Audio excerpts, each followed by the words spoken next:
লেখাপড়ার তাগিদে বাবা আমাকে পাঠিয়ে দিল মামার বাসায়। বুঝলাম না, আমাদের এখানে ভালো ইউনিভার্সিটি থাকা সত্ত্বেও অন্য শহরে, মানে মামার বাসায় পাঠালো কেন? কি আর করার, মামার বাসার পাশেই সুনামধন্য এক ইউনিভার্সিটিতে ভর্তি হলাম।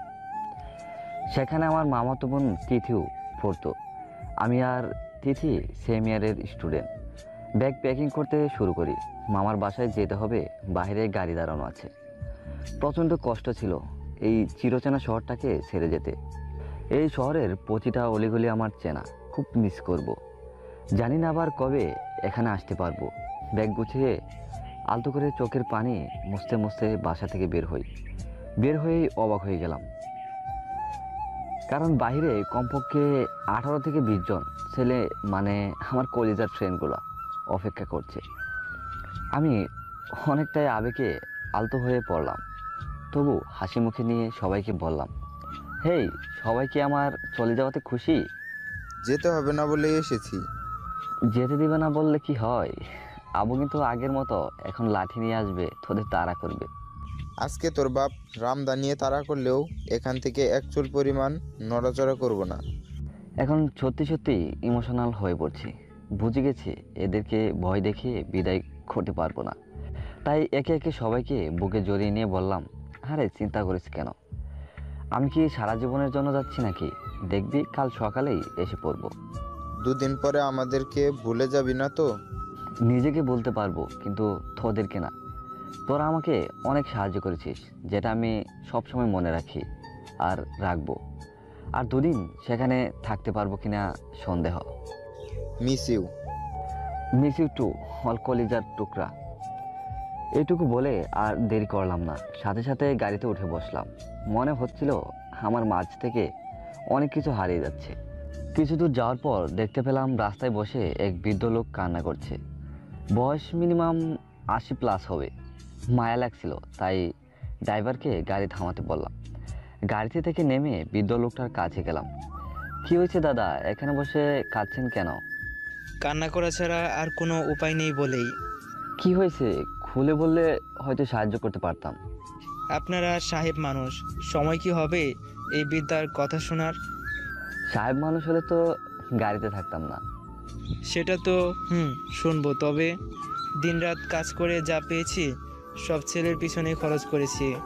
ছেলেকে সামর্থ্য অনুযায়ী লেখাপড়া করেছি। কিছুদিন হলো ছেলেটা চাকরি পেয়েছে। ছেলে চাকরির খবর শুনে আমি খুশিতে আত্মহারা হয়েছিলাম। ভেবেছিলাম আমার কষ্ট এই বুঝি শেষ হলো। শেষ বয়সে ছেলের টাকায় আয়েশ করে মন প্রাণ ভরে সুখ করব, শেষ নিঃশ্বাস ত্যাগ করব। কিন্তু এইটুকু বলে বৃদ্ধ লোকটি আরো কান্নায় ভেঙে পড়ল। তারপর কি হলো বলেন?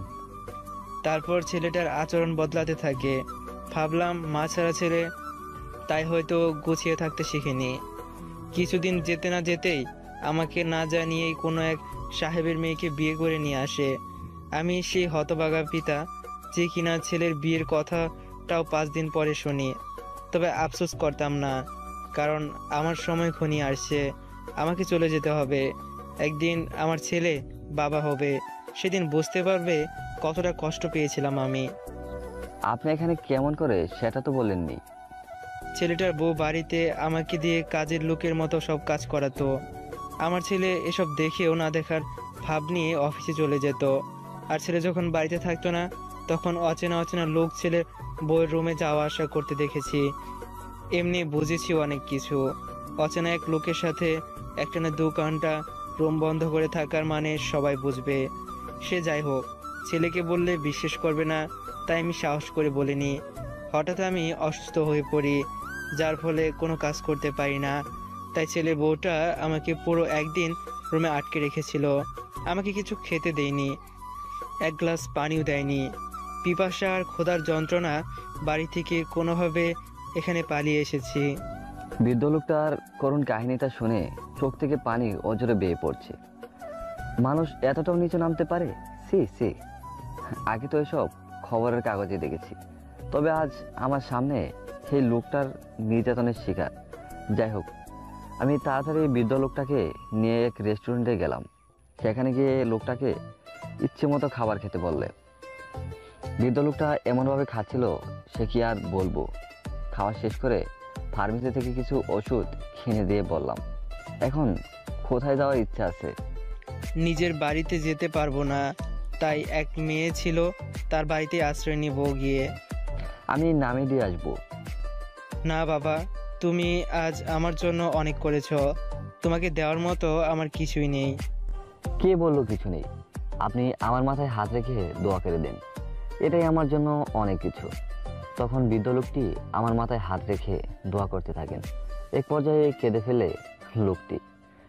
আমার অনেক দেরি হয়ে যাচ্ছিল, তাই বৃদ্ধ লোকটির হাতে কিছু টাকা গুঁজে দিয়ে বললাম, এখান থেকে গাড়িতে করে মেয়ের বাসায় যাবেন, আর আজ আমি আসি। এই বলে তাড়াতাড়ি করে গাড়িতে উঠে বললাম। জানালা দিয়ে পিছনে হালকা করে উঁকি মারতে দেখি লোকটা আমার গাড়িটার দিকে এখনো এক দৃষ্টিতে তাকিয়ে আছে। হঠাৎ আমার ফোনে মামার কল আসলো। হ্যালো। কই রে তুই, এতক্ষণ লাগে নাকি? সরি মামা, রাস্তায় অনেক জ্যাম তো তাই। সমস্যা নেই, 2-3 ঘন্টার ভিতরে পৌঁছে যাব। আরো 2-3 ঘন্টা? তিথি তোকে দেখবে বলে অপেক্ষা করছে। কি বলে ও? বলতেছে তোকে কতদিন হলো দেখেনি, তাই একটু তাড়াতাড়ি আসতে বলছে। ওকে, ফোন রাখো, আমি আসতেছি। ফোনটা রেখে প্রাইভেটের গ্লাসে খুলে সিগারেট জ্বালালাম। জানালার ধার ঘেঁষে বসে সিগারেট খাচ্ছি। আর খানিকটা পথে পেরুলেই মামার বাসা, তাই আর সিগারেট জ্বালালাম না। অন্য কেউ না বুঝলে মামাতো বোন তিথি অবশ্যই বুঝে ফেলবে যে আমি সিগারেট খেয়ে আসছি। যাই হোক, অবশেষে মামার বাসায় গিয়ে পৌঁছালাম। হালকা ফ্রেশ হয়ে নাস্তা শেষ করলাম। আমি যে রুমে থাকবো সেই রুমে তিথি আমাকে দেখিয়ে দিল। রুমটা তো গোছানো কেন? আগে কে ছিল এই রুমে? এটা আমার রুম ছিল। তাহলে তুই কোথায় থাকবি? রুমের অভাব নাকি? তারপরও কিছু না, তুই বিশ্রাম নে, তাহলে আমি আসি। তিথি চলে গেল। আমি যে ভার্সিটিতে ভর্তি হয়েছি সেই ভার্সিটির বিষয়ে নেটে ঘাটাঘাটি করতে লাগলাম। ঘাটাঘাটি করার এক পর্যায়ে একটা জিনিস আমার চোখে আটকে গেল। কারণ গত 15-16 দিন আগে এই ভার্সিটিতেই 5 জন ছেলে মিলে ভার্সিটির এক মেয়েকে ধর্ষণ করে মেরে ফেলে। আর এত বড় একটা বিষয় ভার্সিটি থেকে টাকা দিয়ে চাপা দিয়ে রেখে, এত সব কিছুর পরও সে 5 জন ছেলে এখনো সেই ভার্সিটির ছাত্র। বিষয়টা আমাকে অনেক ভাবাচ্ছে। আমি তখনই তিথিকে ডাক দিই। তোদের ভার্সিটি মানে আমি যেখানে ভর্তি হয়েছি সেখানে কিছুদিন আগে একটা মেয়েকে রেপ করে মেরে ফেলা হয়েছে 5 জন ছেলে মিলে। কথাটা কি সত্যি? তিথি তখন কিছু না বলেই চুপ করে রইল। কি হলো, কথা বল। সত্যি। তবে ছেলেগুলা এখানকার বড় বড় ক্ষমতায় থাকা নেতাদের ছেলে। ও আচ্ছা, তুই এখন যা, একটু কাজ করছি। আচ্ছা শোন না, যা বলবি তাড়াতাড়ি বল। এতদিন পর আসলি, তারপরেও এমন ব্যবহার কেন তোর? জানিসই তো, 2টা জিনিস আমার দ্বারা হয় না। এক হলো মেয়েদের সাথে মিষ্টি কথা বলা, দ্বিতীয় হলো কাউকে তেল মেখে চলা। বুঝেছি। কি বুঝলি? আমি অনেক ভালো, তাই না? যারা নিজেকে নিজেই ভালো বলে তারা কখনোই ভালো না। আর তোর চেহারাতেই ফুটে উঠেছে তুই খারাপ, বেঈমান, স্বার্থপর, নিষ্ঠুর, কুত্তা, বিলাই, ইঁদুর, তেলাপোকা। এত বড় অপমান! শুন, তবে তোর জামার ভিতরে আমি যে পর্যন্ত তেলাপোকার ইঁদুরের বাচ্চা না দেব সে পর্যন্ত আজ ঘুমাবো না। না প্লিজ, এমনটা করিস না। ওকে, তাহলে এখন যা, আমাকে কিছুক্ষণ একা থাকতে দে। তিথি চলে গেলে আমি আবারও নেটে ভার্সিটির মেয়েটার দর্শনের নিয়ে কি ঘাটাঘাটি শুরু করে দিলাম। এমনকি যে 5 জন মেয়েটিকে রেপ করেছিল তাদের বিষয়ে সব তথ্য নিয়ে 5 জনের নাম লিস্টে জমা করে রেখে দিলাম। জানি না এই টিমের সিরিয়াল কত টিমের পর আসবে, তবে আমার লিস্টে যখন এই 5 জনের নাম উঠেছে অবশ্যই এদের সিরিয়াল আসবে। সে আজ হোক বা কাল। রুমে মামা আসলো। কি সব ঠিকঠাক তো? সব ঠিকঠাক। কাল তো তোর ভার্সিটির প্রথম দিন, তাই না? তিথিকে নিয়ে একসাথে যাবি। ভার্সিটির ছেলে পেলে বেশি একটা ভালো না, তাই তিথিকে একটু দেখে শুনে রাখিস। এইসব নিয়ে তুমি চিন্তা করো না, আমি আসছি তো। তুই আসিস বলেই এখন আমার একটু হালকা লাগছে। আচ্ছা তাহলে কাজ কর। এই বলে মামা চলে গেল। আমার পার্সোনাল ডায়েরিটা বালিশের নিচে রাখলাম, যে ডায়েরিটা আমার জীবনের থেকে বেশি মূল্যবান। ঘুমানোর উদ্দেশ্যে নিয়ে লাইট অফ করে চোখ বুজে বিছানাতে শুয়ে রইলাম। তবে কিছুতেই ঘুম আসছিল না। এক পাশ থেকে ওপাশ হচ্ছে, বিছানার চাদর ধুমড়ে মুছে যাচ্ছে, তবু কিছুতেই ঘুম আসছিল না। ঠিক তখন মনে পড়লো 2 বছর আগের ঘটনা। 2 বছর আগে একবার মামার বাসায় আসছিলাম। তখন তিথি আমাকে প্রপোজ করেছিল। মামাতো বোনের সম্পর্ক নষ্ট হবে বলেই তখন তিথির মুখের উপর না করে দিয়েছিলাম। তিথি সেদিন অনেক কান্না করেছিল, তবু আমি রাজি হইনি। তবে 2 বছর পর তিথিকে দেখে অবাক হয়ে গিয়েছি, কারণ তিথির চেহারাতে অনেক পরিবর্তন এসেছে, আগে থেকে অনেক সুন্দরী হয়েছে। মাঝে মাঝে মনে হয় এখন আমি নিজেই গিয়ে তিথিকে প্রপোজ করি, কিন্তু 2টা কারণে মন বাধা দেয়। এক হলো তিথি অন্য কারোর সাথে রিলেশন করে কিনা জানি না, তবে আমি জিজ্ঞাসা করলে না করবে আমি জানি, তাই আর জিজ্ঞাসাও করি না। 2 হলো তিথি আমার সাথে রিলেশন করলে তিথির লাইফের অনেক সমস্যা ফেস করতে হবে। এমনি তিথির প্রতি আমি দুর্বল থাকলেও এটা বাইরের কেউ জানতে পারলে আমার জীবন নিয়ে টানাটানি শুরু হয়ে যাবে। তাই এসব ঝামেলাপূর্ণ জিনিসে এমন সময় না যাওয়াটাই ভালো। তবে তিথি আমাকে এখনো পছন্দ করে, এটা খুব ভালোভাবেই বুঝেছি। যাই হোক, কাল খুব সকালে ঘুম থেকে উঠতে হবে, কারণ কাল আমার ভার্সিটির প্রথম দিন। আশা করব প্রথম দিনটা যেন ভালো হয়, এরপর যা দেখা যাবে। সকালে ঘুম ভাঙে আম্মুর ফোনে। হ্যালো। এখনো পড়ে পড়ে ঘুমাচ্ছিস? আজ না তোর ভার্সিটির প্রথম দিন? কি হয়েছে? তো কি হয়েছে মানে? তাড়াতাড়ি উঠে ফ্রেশ হয়ে নাস্তা করে ভার্সিটিতে যা। সকাল সকাল প্যারা দিও না তো, আমি তো যাবই, তুমি ফোন রাখো। এইটুকু বলে আমি ফোনের লাইনটা কেটে দিলাম। তখনই আমার রুমের দরজায় নক। দরজা খুলতেই দেখতে পেলাম তিথি একদম সাজুগুজু করে রেডি, ভার্সিটি যাবে বলে।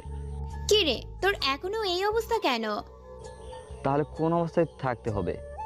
ক্লাসে যাবি না? সময় হয়ে যাচ্ছে তো। নিচে দাঁড়িয়ে রিক্সা ম্যানেজ কর, আমি 5 মিনিটে আসছি। তিথি নিচে চলে গেল। আমি ফ্রেশ হয়ে সব কিছু নিয়ে নিচে গিয়ে দেখি তিথি নেই। হঠাৎ করে পিছনে থেকে শব্দ করে আমাকে ভয় দেখানোর চেষ্টা করে। তবে তিথি জানতো না যে আমার ভয় নেই, অনেক আগেই কেটে গিয়েছে। ভয় পাওনি? অনেক ভয় পাইছি। এবার চল। দুজন একটা রিক্সা নিয়ে ভার্সিটির দিকে যেতে থাকলাম। তবে রাস্তায় তিথি আমাকে নানান রকম প্রশ্ন করতে থাকে। তোর জিএফ কয়টা? অনেকগুলো। ও, আমি তো ভাবছিলাম তুই অনেক ভদ্র। বেশি বকবক করিস না তো। তুই কি কিছুই বুঝিস না? বোঝার মতো কিছু আছে নাকি? এই মামা তাড়াতাড়ি চালান তো, না হলে এই মেয়েটা আমাকে পাগল করে দিবে। অবশেষে ভার্সিটিতে পৌঁছালাম। সবাই যে যার যার মতো ব্যস্ত হয়ে গেটের সামনে। 5 থেকে 6 জন ছেলে মিলে মেয়েদেরকে ট্রিস করছে। রিক্সা থেকে নেমে আমি আর তিথি গেটের ভিতরে ঢুকতে গেলেই ছেলেগুলো তিথিকে বলে, হেই সেক্সি লুকিং বেবি। এই বলে তিথির ওড়নাটা টান দেয়। আমি পিছনে ফিরেই ছেলেটার নাক বরাবর এক ঘুষি মারি। নাক ফেটে রক্ত ছিটতে ছিটতে পড়ছে। তিথি আমাকে সেখান থেকে টানতে টানতে ক্লাসরুমে নিয়ে গেল। এটা তুই কি করলি? কি করেছি জানিস না? তবে ভুল কি করছি জানিস ওরা কারা? জানি না, আর জানার দরকারও মনে করি না। না, তোর জানতে হবে না। তবে বল, ওই ছেলেরা কে? এরা সেই ছেলেরা যার কথা কালকে তুই আমাকে বললি। তাহলে এরা 5 জন মিলে ভার্সিটির এক মেয়েকে ধর্ষণ করে মেরে ফেলছে। খুব বড় একটা উপকার করলি রে। মানে কি? তুই এদের সাথে ঝামেলা করিস না প্লিজ, তোর পায়ে পড়ি, কারণ এদের সাথে তুই একা পেরে উঠবি না। কেন শুনি? কারণ এটা প্রভাবশালী নেতাদের ছেলে, কখন কি করে বসবে বুঝতেও পারবি না। এই কথা শুনে তুই হাসছিস কেমন করে? বাদ দে তো, তোর এত কিছু ভাবতে হবে না। ঠিক তখনই ক্লাসরুমে একটা মেয়ে আসলো। এসে আমার সামনে দাঁড়িয়ে হাততালি দিতে থাকলো। মেয়েটাকে তিথি বলল, মাথা ঠিক আছে? এখানে এসে পাগলের মতো হাতে তালি দিচ্ছেন কেন? আমি তিথিকে থামিয়ে দিয়ে মেয়েটাকে বললাম, অদ্ভুত ব্যবহার না করে কি হয়েছে বলে ফেলুন। মেয়েটা ইশারা করে আমার কাছে কলম আর খাতা চাইলো। আমি বের করে দিলাম। মেয়েটা খাতায় লিখলো, আমি কথা বলতে পারি না, মানে বোবা। লেখাটা পড়ার পর আমি আর তিথি কিছুটা অবাক হলাম। মেয়েটাকে বললাম, আপনি যেটা বলতে এসেছেন সেটা খাতায় লিখে ফেলুন। তখন মেয়েটা লিখতে শুরু করলো। লেখা শেষ করে খাতাটা আমার দিকে দিয়ে দিল। মেয়েটার লেখা ছিল এরকম: আমি আপনাদের মতো স্বাভাবিক মানুষ না, জন্ম থেকে আমি কথা বলতে পারি না, তবুও চেয়েছি সবার সাথে মিলেমিশে লেখাপড়া করব। লেখাপড়া করে আমার তেমন কোনো লাভ নেই, তবে ভার্সিটিতে যাওয়া আসা করি, এটা আমার অনেক ভালো লাগে। তবে কিছুদিন যাবৎ দুষ্ট ছেলেগুলো সবার সামনে আমার সেনসিটিভ জায়গাগুলোতে হাত দেয় যখনই আমি সামনে পড়ি। সবাই দেখেও না দেখার ভান নেয়। তবে আজ আপনাকে প্রথম দেখলাম, হয়তো আজ আপনার ভার্সিটির প্রথম দিন, তবু আপনার ফ্রেন্ডের ওনার টান দিতেই আপনি ওই ছেলেটাকে মেরেছেন। বিষয়টা আমার মনে দাগ কেটেছে। আমার মনে হচ্ছে আমার মতো অত্যাচারী মেয়েদের সাহায্য করতে উপরওয়ালা আপনাকে পাঠিয়েছেন। দোয়া করি ভাইয়া আপনাকে, আপনি সারা জীবন সুস্থ থাকেন। এই ছিল মেয়েটার লেখা। লেখাটা পড়ে সামনের দিকে তাকাতেই দেখি মেয়েটা চলে গেছে। আমি থেকে বললাম, মামা তো রাত 9টার পর আমাকে বাসা থেকে বের হতেই দেয় না। এমন কি কোনো রাস্তা আছে যেটা আমি রাত 12টা বা 1টার সময় কোথাও যেতে পারবো বা রুমে আসতে পারবো? আছে, কিন্তু কেন?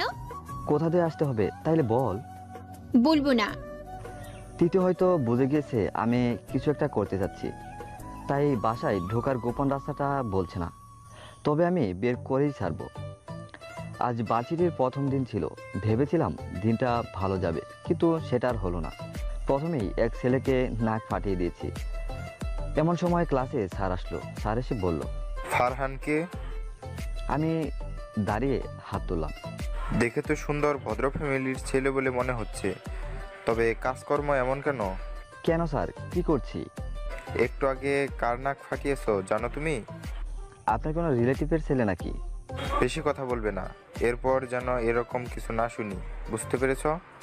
স্যার, আমিও যেন ভার্সিটির ইফটিজিং মুক্ত দেখি, তা না হলে আমার হাত চলবেই। আমার এই কথা শুনে ক্লাসে থাকা সবাই হাতে তালি দিল। স্যার তখন রেগে আগুন হয়ে সরে গেল। স্যার যাওয়ার পরে ক্লাসে থাকা সবাই আমাকে ঘিরে ধরল। সবাই বলতেছে, ভাই আপনার বাসা কোথায়? কোথায় থাকেন? আপনি অনেক সাহসী। এরকম আরও অনেক কিছু বলতেছে। তবে সেদিকে কান্না দিয়ে চোখ পড়লো এক জায়গায়। ভার্সিটির পিছনের দিকটা অনেক সুন্দর, বড় একটা দিঘি রয়েছে, সুন্দর সুন্দর সব গাছপালা। ওখানে গিয়ে একটা সিগারেট খেতে পারলে মনটা একদম ফ্রেশ হয়ে যেত। যেই বাবা সেই কাজ। তিথিকে বললাম, তুই এখানে থাক, আমি একটু ঘুরে আসি।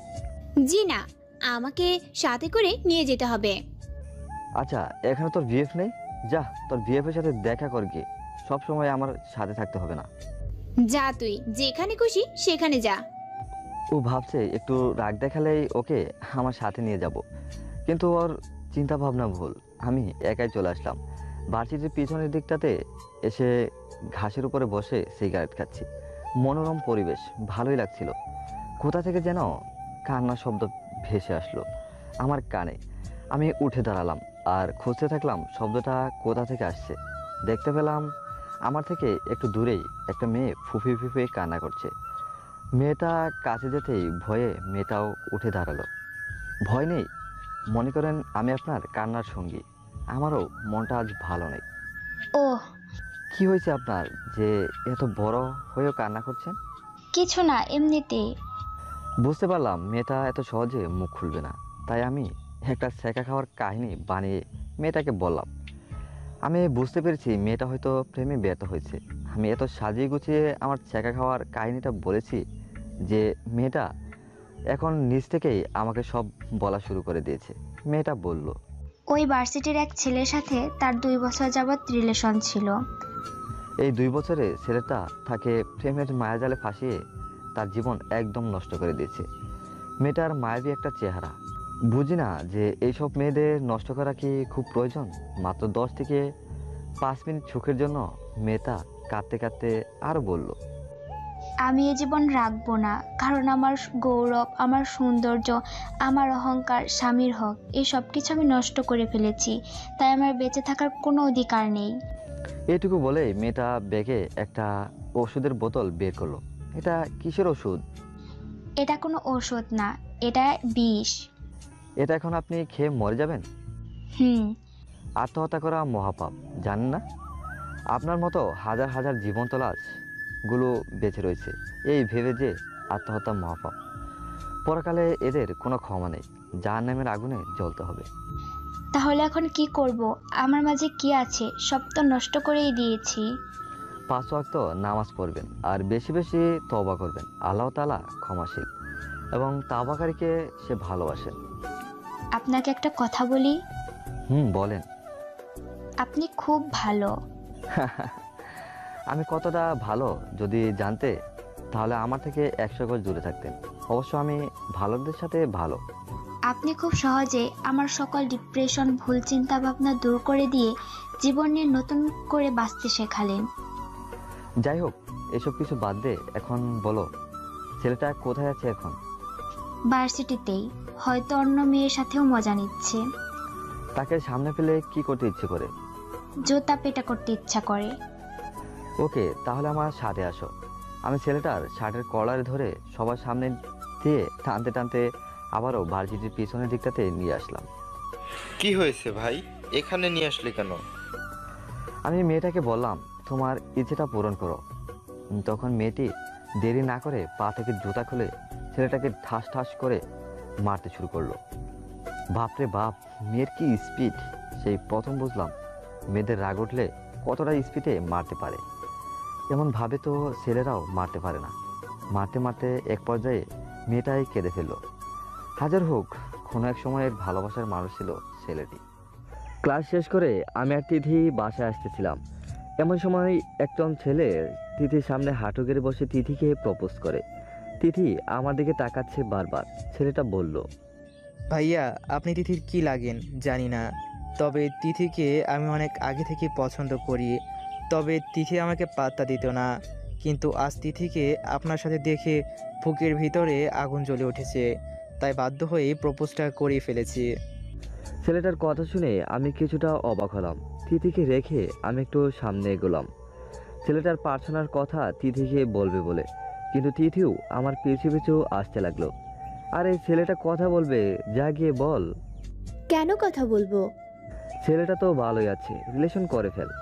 কোনোভাবেই না। চিন্তা করিস না, বাসায় কিছু বলবো না। অমনি তিথি দৌড়ের উপর হাঁটা দিয়ে সামনের দিকে চলে যেতে থাকলো।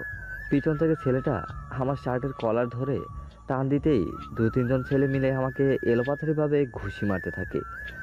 এরপর এক একজন এক এক করে দিয়ে দৌড়ে চলে। তবে আমাকে মারার সময় ছেলেটা বলেছিল, কাজটা ঠিক করিস নাই, তিথির পিছনে অনেক দিন ঘুরেও পটাতে পারি নাই, আর তুই একদিনেই হাতে নিলি। আর তুই কি বললি যে তিথি চলে গেল? ছেলেটার এই কথাই মনে হলো ছেলেটা ভেবেছে তিথি হয়তো আমার জিএফ। যাই হোক, ভুল বুঝে মেরেছে। তাই আর কিছু না বলেই সেখান থেকে চলে আসতে লাগলাম। খুঁড়ি খুঁড়ি হাঁটতেছি, কারণ পাতেও প্রচুর আঘাত পেয়েছি। নাক মুখের কথা তো বাদই দিলাম, একদম দেখার অবস্থা না। এখন কিভাবে হসপিটালে যাব বুঝতে পারতেছি না। আমার এই অবস্থা দেখে ভার্সিটির সব ছাত্রছাত্রীরা এক জায়গায় গিয়েছে আমাকে দেখতে, তবে কেউ সাহায্যের হাত বাড়ালো না। তাই একাই আস্তে আস্তে একটু সামনে যেতেই ধপাস করে আমাকে ধরে বাইকের মাঝখানে বসিয়ে তাড়াতাড়ি হসপিটালের দিকে রওনা দিল। আমার সেন্সিটিভ এক জায়গাতে ঘুষি লেগেছিল, তখন সেটার প্রভাব পড়েনি, মানে তখন ব্যথা পাইনি, তবে এখন প্রচুর কষ্টে। আমার এখন জ্ঞান হারানোর মতো অবস্থা। দেখতে পেলাম পিছনে আরও কিছু ছেলে বাইক নিয়ে আসতেছে। আমার 7 জনকে দেখে আমি অবাক হয়ে গেলাম, কারণ ছেলেটা ছিল সেই নেতার ছেলে যাকে আমি সকালে মেরেছি। তিথির ওড়না টান দেওয়ার কারণে ছেলেটাকে মেরেছিলাম, সে কিনা আমাকে সাহায্য করছে। ভাবতে অবাক লাগছে। আমাকে হসপিটালে নিয়ে গিয়ে সব রকমের ট্রিটমেন্ট করালো এবং সকল খরচও তো বহন করলো। আমি কিছুই বলতে পারছি না, শুধু অবাক হয়ে তাকিয়ে আছি। এরপর আমাকে একটা গাড়িতে উঠিয়ে বাসায় পাঠিয়ে দিল। তবে ছেলেটা আমার সাথে এতক্ষণ থাকার পরেও ছেলেটি একটি কথাও বলেনি। কিন্তু আজ ছেলেটি না থাকলে হয়তো আমাকে আর স্বাভাবিক ছেলের মতো কেউ দেখতো না, কারণ ডাক্তার বলেছে সময় মতো হসপিটালে নিয়ে আসার কারণে আমার শরীরের খুব মূল্যবান একটা পার্ট ড্যামেজ হওয়ার থেকে বেঁচে গিয়েছে।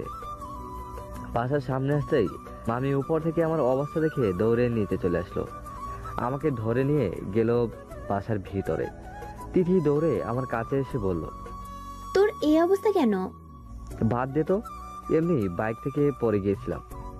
এটা কখনো বাইক থেকে পড়ে যাওয়ার দাগ না। ডাক্তার হয়ে গিয়েছিস বুঝি? যা সর এখান থেকে। না, যাব না। আগে বল, কে তোর এই অবস্থা করছে? বললে কি তার সাথে ফাইট করবি নাকি? দরকার তাই করব। কি হলো বল? তুই যাবি এখান থেকে? ওহ, বুঝতে পেরেছি। সকালে আমার ওড়না টান দিয়েছিল কোন নেতার ছেলে যেন, সেই ছেলেটা তোর এই অবস্থা করছে, তাই না? আসলে তোরা মেয়েরা না একটু বেশি বুঝিস, তাই বলে আমি আমার রুমে চলে আসলাম। এসেই সিগারেট জ্বালিয়ে ফেললাম আর ভাবতে থাকলাম ছেলেটা যেহেতু আজকে আমার উপকার করেছে, তার মানে ছেলেটার মধ্যে উপকার করার গুণ আছে, ছেলেটাকে ভালো করা যেতে পারে। এটা তো ভালো বিষয়। তবে এখন আমার আগের প্ল্যানটা চেঞ্জ করে আবার নতুন করে প্ল্যান করতে হবে। তবে এখন আবার নতুন করে চিন্তা ভাবনা করতে হবে। ভাবতেই খারাপ লাগছে। দরজা খোলা থাকার কারণে তিথি ধপাস করে অনেক স্পিডে দরজা খুলে ভিতরে আসলো। আমার সামনে এসে তিথি কেঁদে ফেললো। প্লিজ বল না, কে মেরেছে তোকে? এই তুই কান্না করছিস কেন? পাগল হয়ে গেছিস নাকি? হ্যাঁ, পাগল হয়ে গেছি। তুই নাম বল। আচ্ছা কাছে আস। তিথি কাছে আসলে তিথির চোখের পানি মুছে দিয়ে বললাম, আরে পাগলি, আমার কিছুই হয়নি, পরে সময় করে সব বলবো। তিথি আমার অবস্থা দেখে পাগলের মতো হয়ে গেছে। যাই হোক, কোনোভাবে তিথিকে সান্ত্বনা দিয়ে বাইরে পাঠিয়ে দিলাম। এমন সময় আম্মুর ফোন আসলো। আমি অনেকক্ষণ যাবৎ ভয়ে ভয়ে ছিলাম কখন যে আম্মু ফোন আসে।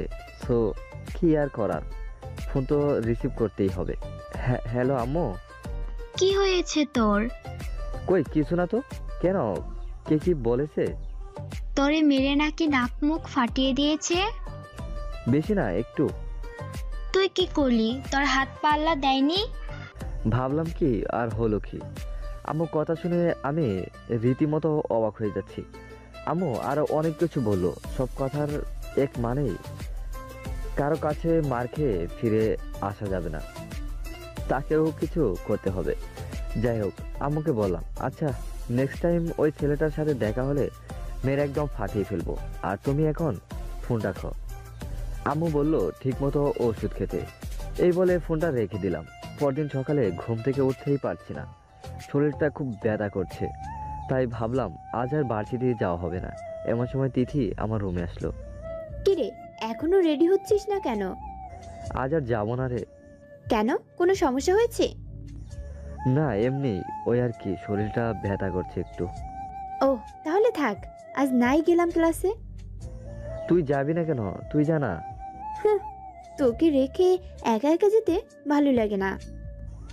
ওকে যা ইচ্ছে কর, তবে এখন আমাকে একা থাকতে দে কিছুক্ষণ। ওকে। এই বলে তিথি চলে গেল। আমি দরজাটা লাগিয়ে সিগারেট জ্বালিয়ে খেতে থাকলাম। তবে কেমন যেন কিছুই ভালো লাগছে না। ফোন চাপতেও ভালো লাগছে না, বসে থাকতেও ভালো লাগছে না, শুয়ে থাকতেও ভালো লাগছে না, দাঁড়িয়ে থাকতেও ভালো লাগছে না। ভাবলাম এখন পর্যন্ত তো এই এলাকাটায় ঘুরেই দেখা হয়নি, তাই আর দেরি না করে বেরিয়ে পড়লাম এলাকাটা ঘুরে দেখতে। বাসা থেকে বের হয়ে খানিকটা সামনে যেতে দেখলাম একটা মেয়ে একটা ছেলেকে কান ধরিয়ে উঠবস করাচ্ছে। হয়তো মেয়েটার বিএফ। দেখতে অনেক হাসি পেলেও অনেক কষ্টে হাসিটা আটকে রাখলাম। দেখলাম ছেলেটা মেয়েটাকে অনেকবার সরি বলতেছে, কিন্তু মেয়েটা তার কথা কানেই নিচ্ছে না। বাপরে বাপ, কি ভয়ানক অবস্থা। রিলেশন করি না এই জন্যই। আমি আরেকটু সামনে গিয়ে যেতেই দেখতে পেলাম কাগজে মোড়ানো সুন্দর সুন্দর ছোট ছোট ঘরবাড়ি, যেটাকে আমার গ্রামের বাসায় বস্তি বলে থাকি। এই বস্তিতে একসাথে অনেক মানুষের বসবাস, তবে জায়গাটা কিন্তু বেশ একটা বড়সড় না। তারপরেও তারা একসাথে মিলেমিশে থাকে, মনোরম পরিবেশ। বস্তির ভিতরে প্রবেশ করলাম। ভিতরটা কেমন একটা দেখতে, কিন্তু ভিতরে যেতেই অবাক হয়ে গেলাম, কারণ এখানে প্রচুর গরিব লোক থাকে, দিন আনে দিন খায়, মাঝে মাঝে না খেয়েও দিন পার হয়ে দেয়। তবে এদের কিছু কিছু মেয়ে হলো একদম রাজকন্যা। আগে ভাবতাম রাজকন্যা শুধু প্রভাবশালী বা ধনীদের ঘরে জন্ম নেয়, কিন্তু এখন আমার পুরো চিন্তাভাবনা ভুল। রাজকন্যা শুধু ধনীদের ঘরেই জন্ম নেয় না, বস্তিতেও শত শত রাজকন্যা জন্ম নেয়, এবং এরাই প্রকৃত রাজকন্যা। তবে সমস্যার বিষয় হলো অন্যটা। এই এলাকায় কিছু ছেলে এই বস্তিতে এসে রাজ করে, মানে বস্তিতে এসে এখানকার মেয়েদের বিরক্ত করে এবং মাঝে মাঝে এসব মেয়েদের শরীরের হাত লাগায়। এরা অসহায় বলে ছেলেগুলোকে কিছু বলতে পারে না। ছেলেগুলো প্রতিদিন দল বেঁধে এসে ইচ্ছে মতো মজা লুটে আবার চলে যায়। এদেরকে কেউ কিছু বলার সাহস পায় না, কারণ এরা হলো এলাকার বকাটে ছেলে পেলে। কিন্তু এরা হয়তো এটা জানে না যে বাপের উপরও বাপ আছে। আর এটা সামনে যেতেই দেখতে পেলাম বড় একটা নদী বয়ে গিয়েছে বস্তির পাশটা দিয়ে। বস্তির মেয়েরা সেখানে থেকে পানি সংরক্ষণ করছে। সেখানে এলাকায় কিছুটা বকাটে ছেলে মেয়েগুলোকে প্রচুরভাবে বিরক্ত করছে। আমার সামনে দিয়েই একটা মেয়ে কলসি ভর্তি পানি নিয়ে যাচ্ছিল। হঠাৎ করে একটা ছেলে এসে মেয়েটার কোমরে হাত দিয়ে বসে। নিজেকে আর ঠিক রাখতে পারলাম না। ভেবেছিলাম মাথা ঠান্ডা করে প্ল্যান করে এদের শিক্ষা দেব, তবে প্ল্যান পরে হবে। এখন শুধু শব্দ ছাড়া মায়ের হবে। মেয়েটা কোমরে হাত দেওয়ার সাথে সাথেই আমি ছেলেটার বুকে লাথি মেরে নদীতে ফেলে দিলাম। আরও দুজন ছেলে আমাকে মারতে এগিয়ে আসে। মেয়েটার কলসটা ছিল লোহার, তাই মেয়েটার হাত থেকে কলসটা নিয়ে দুজনকে একটা করে মাথায় পিছনে আঘাত করাতে আর কেউ সামনে আসার সাহস পেল না। তখন ওরা তিনজনে দৌড়ে চলে গেল, তবে যাওয়ার আগে আমাকে বলে গিয়েছে আমাকে নাকি পরে দেখে নেবে। অসহায় বস্তির মেয়েটি আমাকে বলল, ভাইয়া, আমাদের এই গরিবের ঘরে একটু মুড়ি গুড় খেয়ে গেলে খুব খুশি হব। আজ না অনেকদিন এসে খেয়ে যাব। না না, আজ এক্ষুনি যেতে হবে। কি আর করার, জোর করেই নিয়ে গেল। মেয়েটার বাবা নেই, বলতে গেলে মেয়েটার মা ছাড়া আর কেউ নেই। মেয়েটার সাথে ছোট এক চিলেকুঠার মতো এক ঘরের ভিতরে ঢুকলাম। ভিতরে মেয়েটার মা ছিল। আমাকে দেখতেই মেয়েকে বলে উঠল, এই সাহেবের বেটা কে রে মা? এরপর মেয়েটির সাথে হওয়া সব কাহিনী খুলে বললে। লক্ষ্য করলাম মেয়েটার মায়ের চোখ থেকে অশ্রু ঝরছে। কি হয়েছে, কান্না করছেন কেন? তখন মেয়েটির মা বলল, তোমার মতো আমার যদি একটা ছেলে থাকতো তাহলে আর কাঁদতাম না। এলাকার ছেলেপোলারা এসে প্রায় আমার মেয়ে সহ সব মেয়েদের বিরক্ত করে, তবুও আমাদের মুখ বুজে সহ্য করে নিতে হয়। আমরাও তো মানুষ, তাই না? কেন আমাদের সাথে এরকম হয়? মেয়েটার বাবা মারা গেছে অনেক দিন হলো। মেয়েটাকে শেষ কোন ঈদে জামা কিনে দিয়েছি তাও মনে নেই।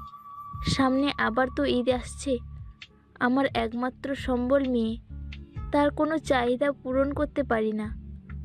আর এখন তো মেয়ের নিরাপদ নিয়েও প্রশ্ন ওঠে মনে। আহ, থাক না মা সব কথা, ওনাকে আগে নাস্তাটা করতে দাও তো। না আন্টি, আজ আর খাবো না। আমি আবার আসবো। আর আমাকে আপনার ছেলের মতোই ভাবতে পারেন। আমাকে ওনারা অনেক জোর করেও খাওয়াতে পারেনি। তাদের সম্মান রাখতে এক গ্লাস পানি খেয়ে আসছিলাম।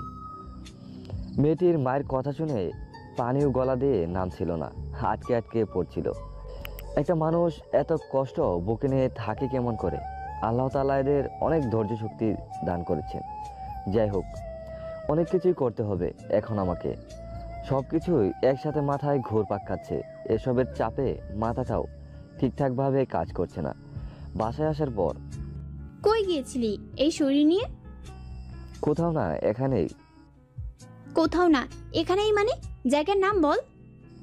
আরে আমি এত কিছু চিনি নাকি এখানকার? আচ্ছা বোন, আমার একটা কাজ করে দিবি? কি কাজ? ফ্রিজ থেকে ঠান্ডা পানি দিয়ে লেবুর শরবত করে নিয়ে আসবি। ওকে, রুমে যা, নিয়ে আসছি। আমি রুমে গিয়ে টিভি অন করলাম। তিথি শরবত নিয়ে আসলো।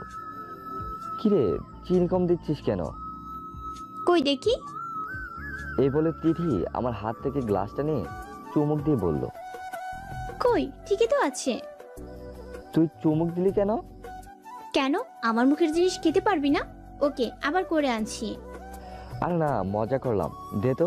চিনি নাকি ঠিক আছে বললি? এখন শরবতটা মুখে নিতেই অবাক হয়ে গেলাম, কারণ এখন আগে থেকে অনেক মিষ্টি লাগছে। কিরে, কাহিনী কি? এখনো তো মিষ্টি লাগছে কেন? তোর ঠোঁটে কি চিনি জাতীয় কিছু দিয়েছিস নাকি?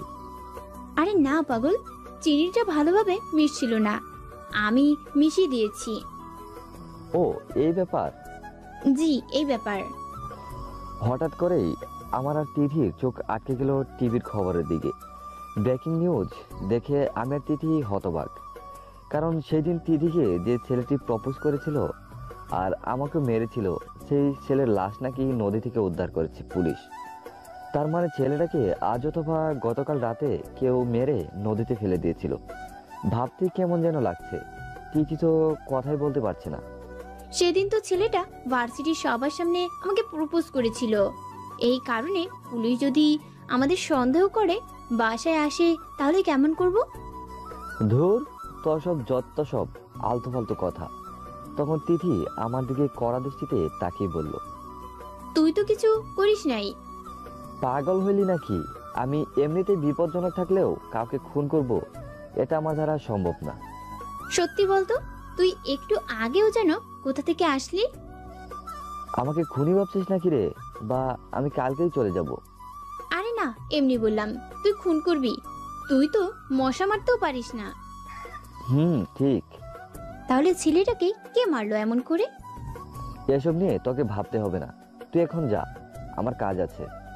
তুই কখনো আমাকে তোর সাথে বসতে দিস না, দাঁড়াতেও দিস না, আসলেই তাড়িয়ে দেস, এমন কেন? আমি কিছু বললাম না, চুপ করে রইলাম। কাল তো ক্লাসে যাবি তাই না? যাব। মনে মনে ভাবলাম কালকে বাড়িতে যেতেই হবে, কারণ মনের মধ্যে খুঁজখুঁজ করছে কে এই ছেলেটাকে মেরেছে।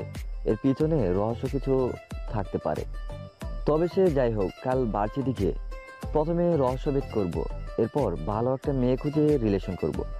মাঝে মাঝে প্রচণ্ড ডিপ্রেশনে ভুগি, তখন তো একটু হলেও সান্ত্বনা দিতে পারবে।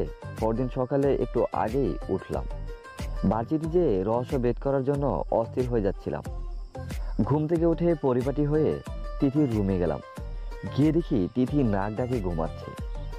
নাক ডাকা বাজে এক স্বভাব। বিয়ের পর এই মেয়ে স্বামীর অনেক বকা খাবে এই স্বভাবের জন্য। আমি তিথির নাক চেপে ধরলাম, অমনি তিথি লাফ দিয়ে উঠে পড়লো। কি রে, তুই এখানে? কিরে, কটা বাজে দেখছিস? তিথি দেয়ালে থাকা ঘড়ির দিকে তাকিয়েই বলে উঠল, আর একটু আগে ডাক দিবি না? সাজুগুজু করার সময়ই তো পাবো না। আচ্ছা, তোকে কি কেউ দেখতে আসছে যে এত সাজুগুজু করতে হবে? না, তবে একটা ইয়ে আছে না। কি ইয়ে আছে মানে? কিছু না, তুই বুঝবি না। আচ্ছা, এখন ড্রেস চেঞ্জ করব, তো রুমে যা। আমার হলে ডাক দিব। ড্রেস চেঞ্জ করবি তো কর, আমাকে যেতে বলছিস কেন? শয়তান কোথাকার। এই বলে তিথি আমাকে বালিশ গুলো ছুঁড়ে মারতে থাকে। অবস্থা বেগগতি দেখে তিথি রুম থেকে চলে আসলাম। একটু পর তিথি রেডি হয়ে আমাকে ডাক দিল। আমি আর তিথি একসাথে ভার্সিটি গেলাম। গিয়ে ক্লাস করতেছিলাম, এমন সময় আমাকে বাইরে থেকে একজন ছেলে ডাক দিল। আমি ক্লাস থেকে বের হয়ে বললাম, কি ভাই, কিছু বলবেন? ওই ভাইয়া তোমাকে ডাকতেছে। সামনের দিকে তাকিয়েই দেখলাম সেই নেতার ছেলে যে তিথির ওড়না টান দিয়েছিল। ছেলেটার নাম ছিল ঝনি। তোমার সাথে কিছু কথা আছে। বলতে পারো। তোমাকে আমার খুব ভালো লেগেছে। কি এখন প্রেম করবা নাকি আমার সাথে? আরে ওই রকম ভালোবাসা না রে ভাই। তাহলে কি রকম? আমি কি তোমার ভালো একটা ফ্রেন্ড হতে পারি যদি তুমি চাও? জানোই তো আমি কার ছেলে, অনেক উপকার পাবে। প্রথম, আমি অহংকার পছন্দ করি না। দ্বিতীয়ত, তোমাকে আমার ভালো লাগে না। কি চেঞ্জ করলে আমাকে ভালো লাগবে আমি তাই করব। চেঞ্জ হতে চাই। হঠাৎ এত চেঞ্জ হওয়ার কারণ? আজ পর্যন্ত কোনো মেয়ের সাথে রিলেশন করতে পারিনি। জানেন কেন? আমি খারাপ বলে। এত টাকা পয়সা ক্ষমতা থাকা সত্ত্বেও আমি আজ ডিপ্রেশনে ভুগছি। ঝনির কথা শুনেই বুঝতেছি ও আমাদের মতোই সাধারণ ছেলে হতে চায়। কারণ সবার মতো ঝনির মনেও কারো ভালোবাসার প্রয়োজন। কিন্তু মেয়েরা খারাপ ছেলে পছন্দ করে না, তাই ঝনি ভালোবাসার মানুষের অভাবে ভুগছে। কিন্তু এখানে একটা কথা আছে, খেয়াল করবেন। গাঁজাখোর বা যে কোনো নেশাখোর খারাপ ছেলেটারও কিন্তু সুন্দর সুন্দর মেয়ে সাথে রিলেশন করে। কারণ হলো এরা মজার মজার কথা বলে, তাতে মেয়েরা পটে যায়। কিন্তু ঝনি মেয়েদের সাথে কিভাবে কথা বললে তার কাছ থেকে বিশ্বাস অর্জন করবে সেভাবে কথা বলতেই পারে না। যাই হোক, ঝনি আরও বলল আমাকে, ভাই তুমি যদি আমাকে চেঞ্জ করে একটা রিলেশন করে দিতে পারো তাহলে তুমি আমার কলিজায় জায়গা করে নিবে। আমি মনে মনে ভাবলাম আমার যে ভালো খারাপ স্বপ্নগুলো পূরণ করতেই হবে, যে তাতে যে কোনো একজন ক্ষমতার হাত লাগবে আমার উপরে উঠতে গেলে। তাই ঝনিকে ভালো করার দায়িত্ব নিয়ে দুজনেই ভালো হবে। কথাবার্তা শেষ করে ক্লাসে গিয়ে দেখি ক্লাস শেষ। তিথি বসে আছে মন খারাপ করে। তোর এখন আসার সময় হলো? সরি রে, দরকারি একটা কাজ করলাম। তোর জন্য কতক্ষণ থেকে একা একা বসে আছি। কোন মেয়ের পিছনে গিয়েছিলি? আরে পাগল নাকি, কোনো মেয়ের পিছনে যাব? ভুলেও কোনো মেয়ের দিকে নজর দিবি না। বাহ, ভয় পাইছি। এবার চল তো বাসায় যাব। আমি তিথিকে নিয়ে বাসায় আসলাম। গোসল করে খাবার খেয়ে ভাবলাম একটু ঘুমাবো। অমনি জনি ফোন আসলো। হ্যালো, কই তুমি? বাসায়? বাসায় কি কোনো কাজ কাম আছে? না, তেমন কোনো কাজ নেই তো। তাহলে তোমাদের বাসার নিচে আমি বাইক নিয়ে অপেক্ষা করছি, নিচে নামো, ঘুরতে যাব। আমি নিচে যেই দেখতে পেলাম গেটের সামনে জনি বাইক নিয়ে দাঁড়িয়ে আছে। কি ব্যাপার হঠাৎ এখানে? চলো, তোমাকে নিয়ে সারা শহর ঘুরবো। আমিও চললাম ঘুরতে। যেতে যেতে ও আমাকে বলল, সেদিন তোমাকে এক ছেলে মারছিল না? সেই ছেলে তো মারা গিয়েছে, গতকাল দেখলাম। পরে মারা গিয়েছে সবাই জানে, কিন্তু কে মেরেছে এটা কি কেউ জানে? না, তবে তুমি জানো নাকি? ওই ছেলেকে আমি মেরেছি। জনির কথাটা শুনেই মাথা ঘুরে গেল। মনে মনে একটা জিনিসই ঘুরপাক খাচ্ছে, যে জনির সাথে ছেলেটার হয়তো কোনো শত্রুতা ছিল, তাই হয়তো মেরেছে। জনি তো আমার সাথে শত্রুতা থেকেই বন্ধুত্ব হয়েছে। তবে এখন বুঝতে পারছি জনি এতক্ষণ ভালো হওয়ার মিথ্যা নাটক করে আমাকে এখানে নিয়ে এসেছে।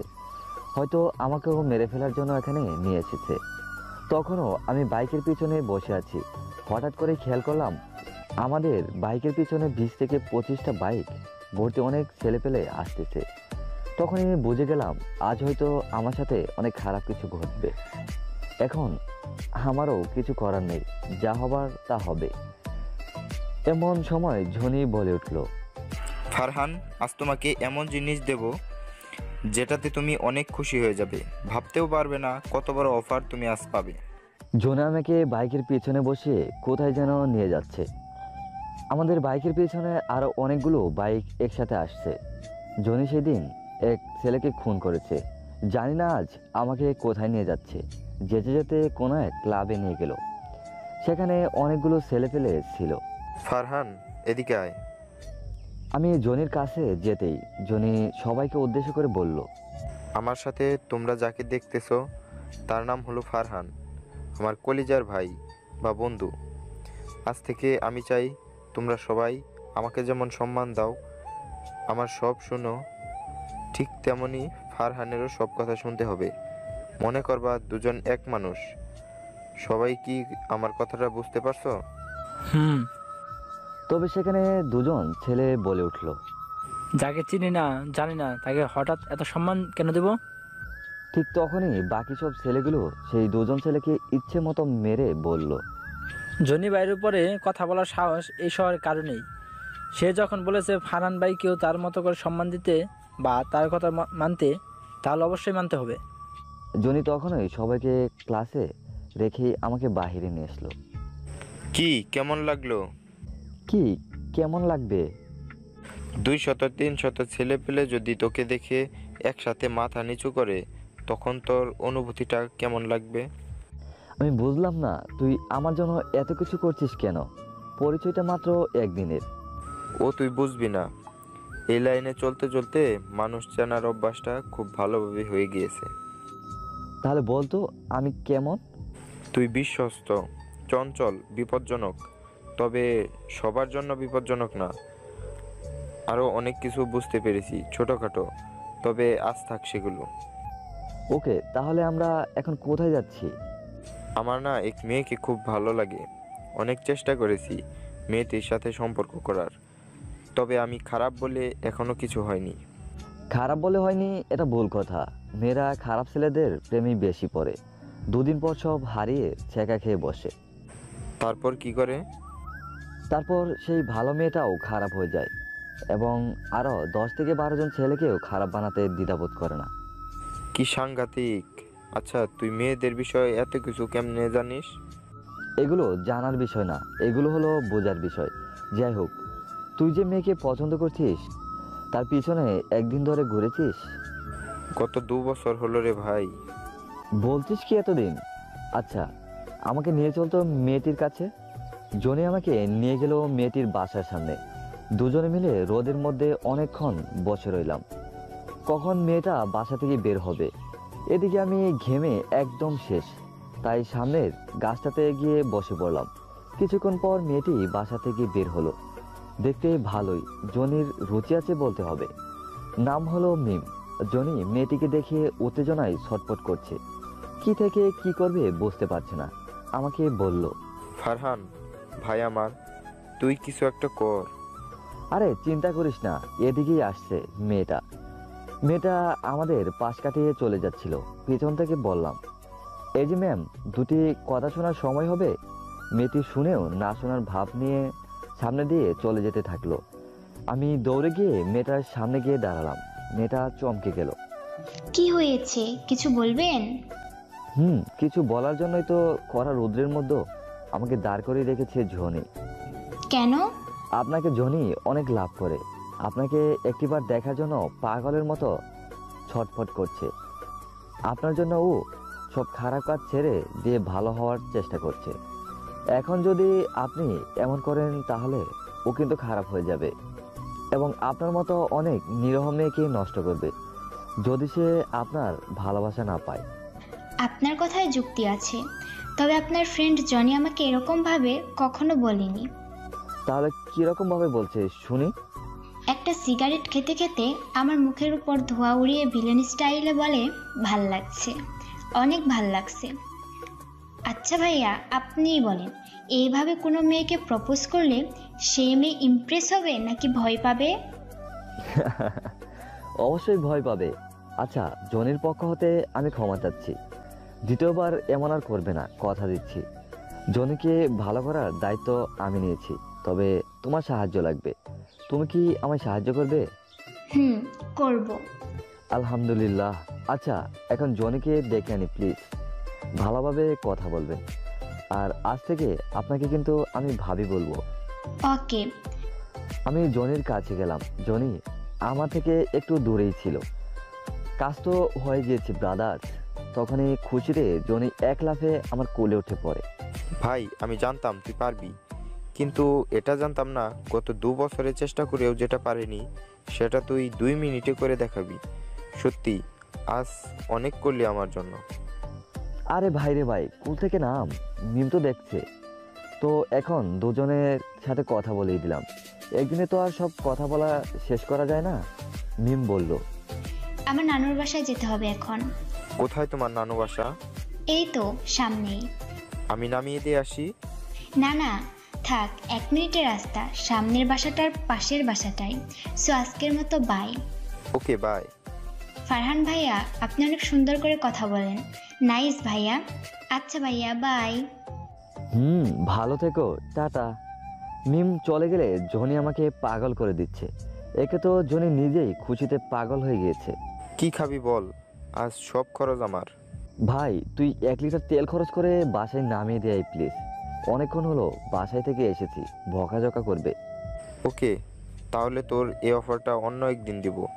আজ বাসায় দিয়ে আসি তোকে।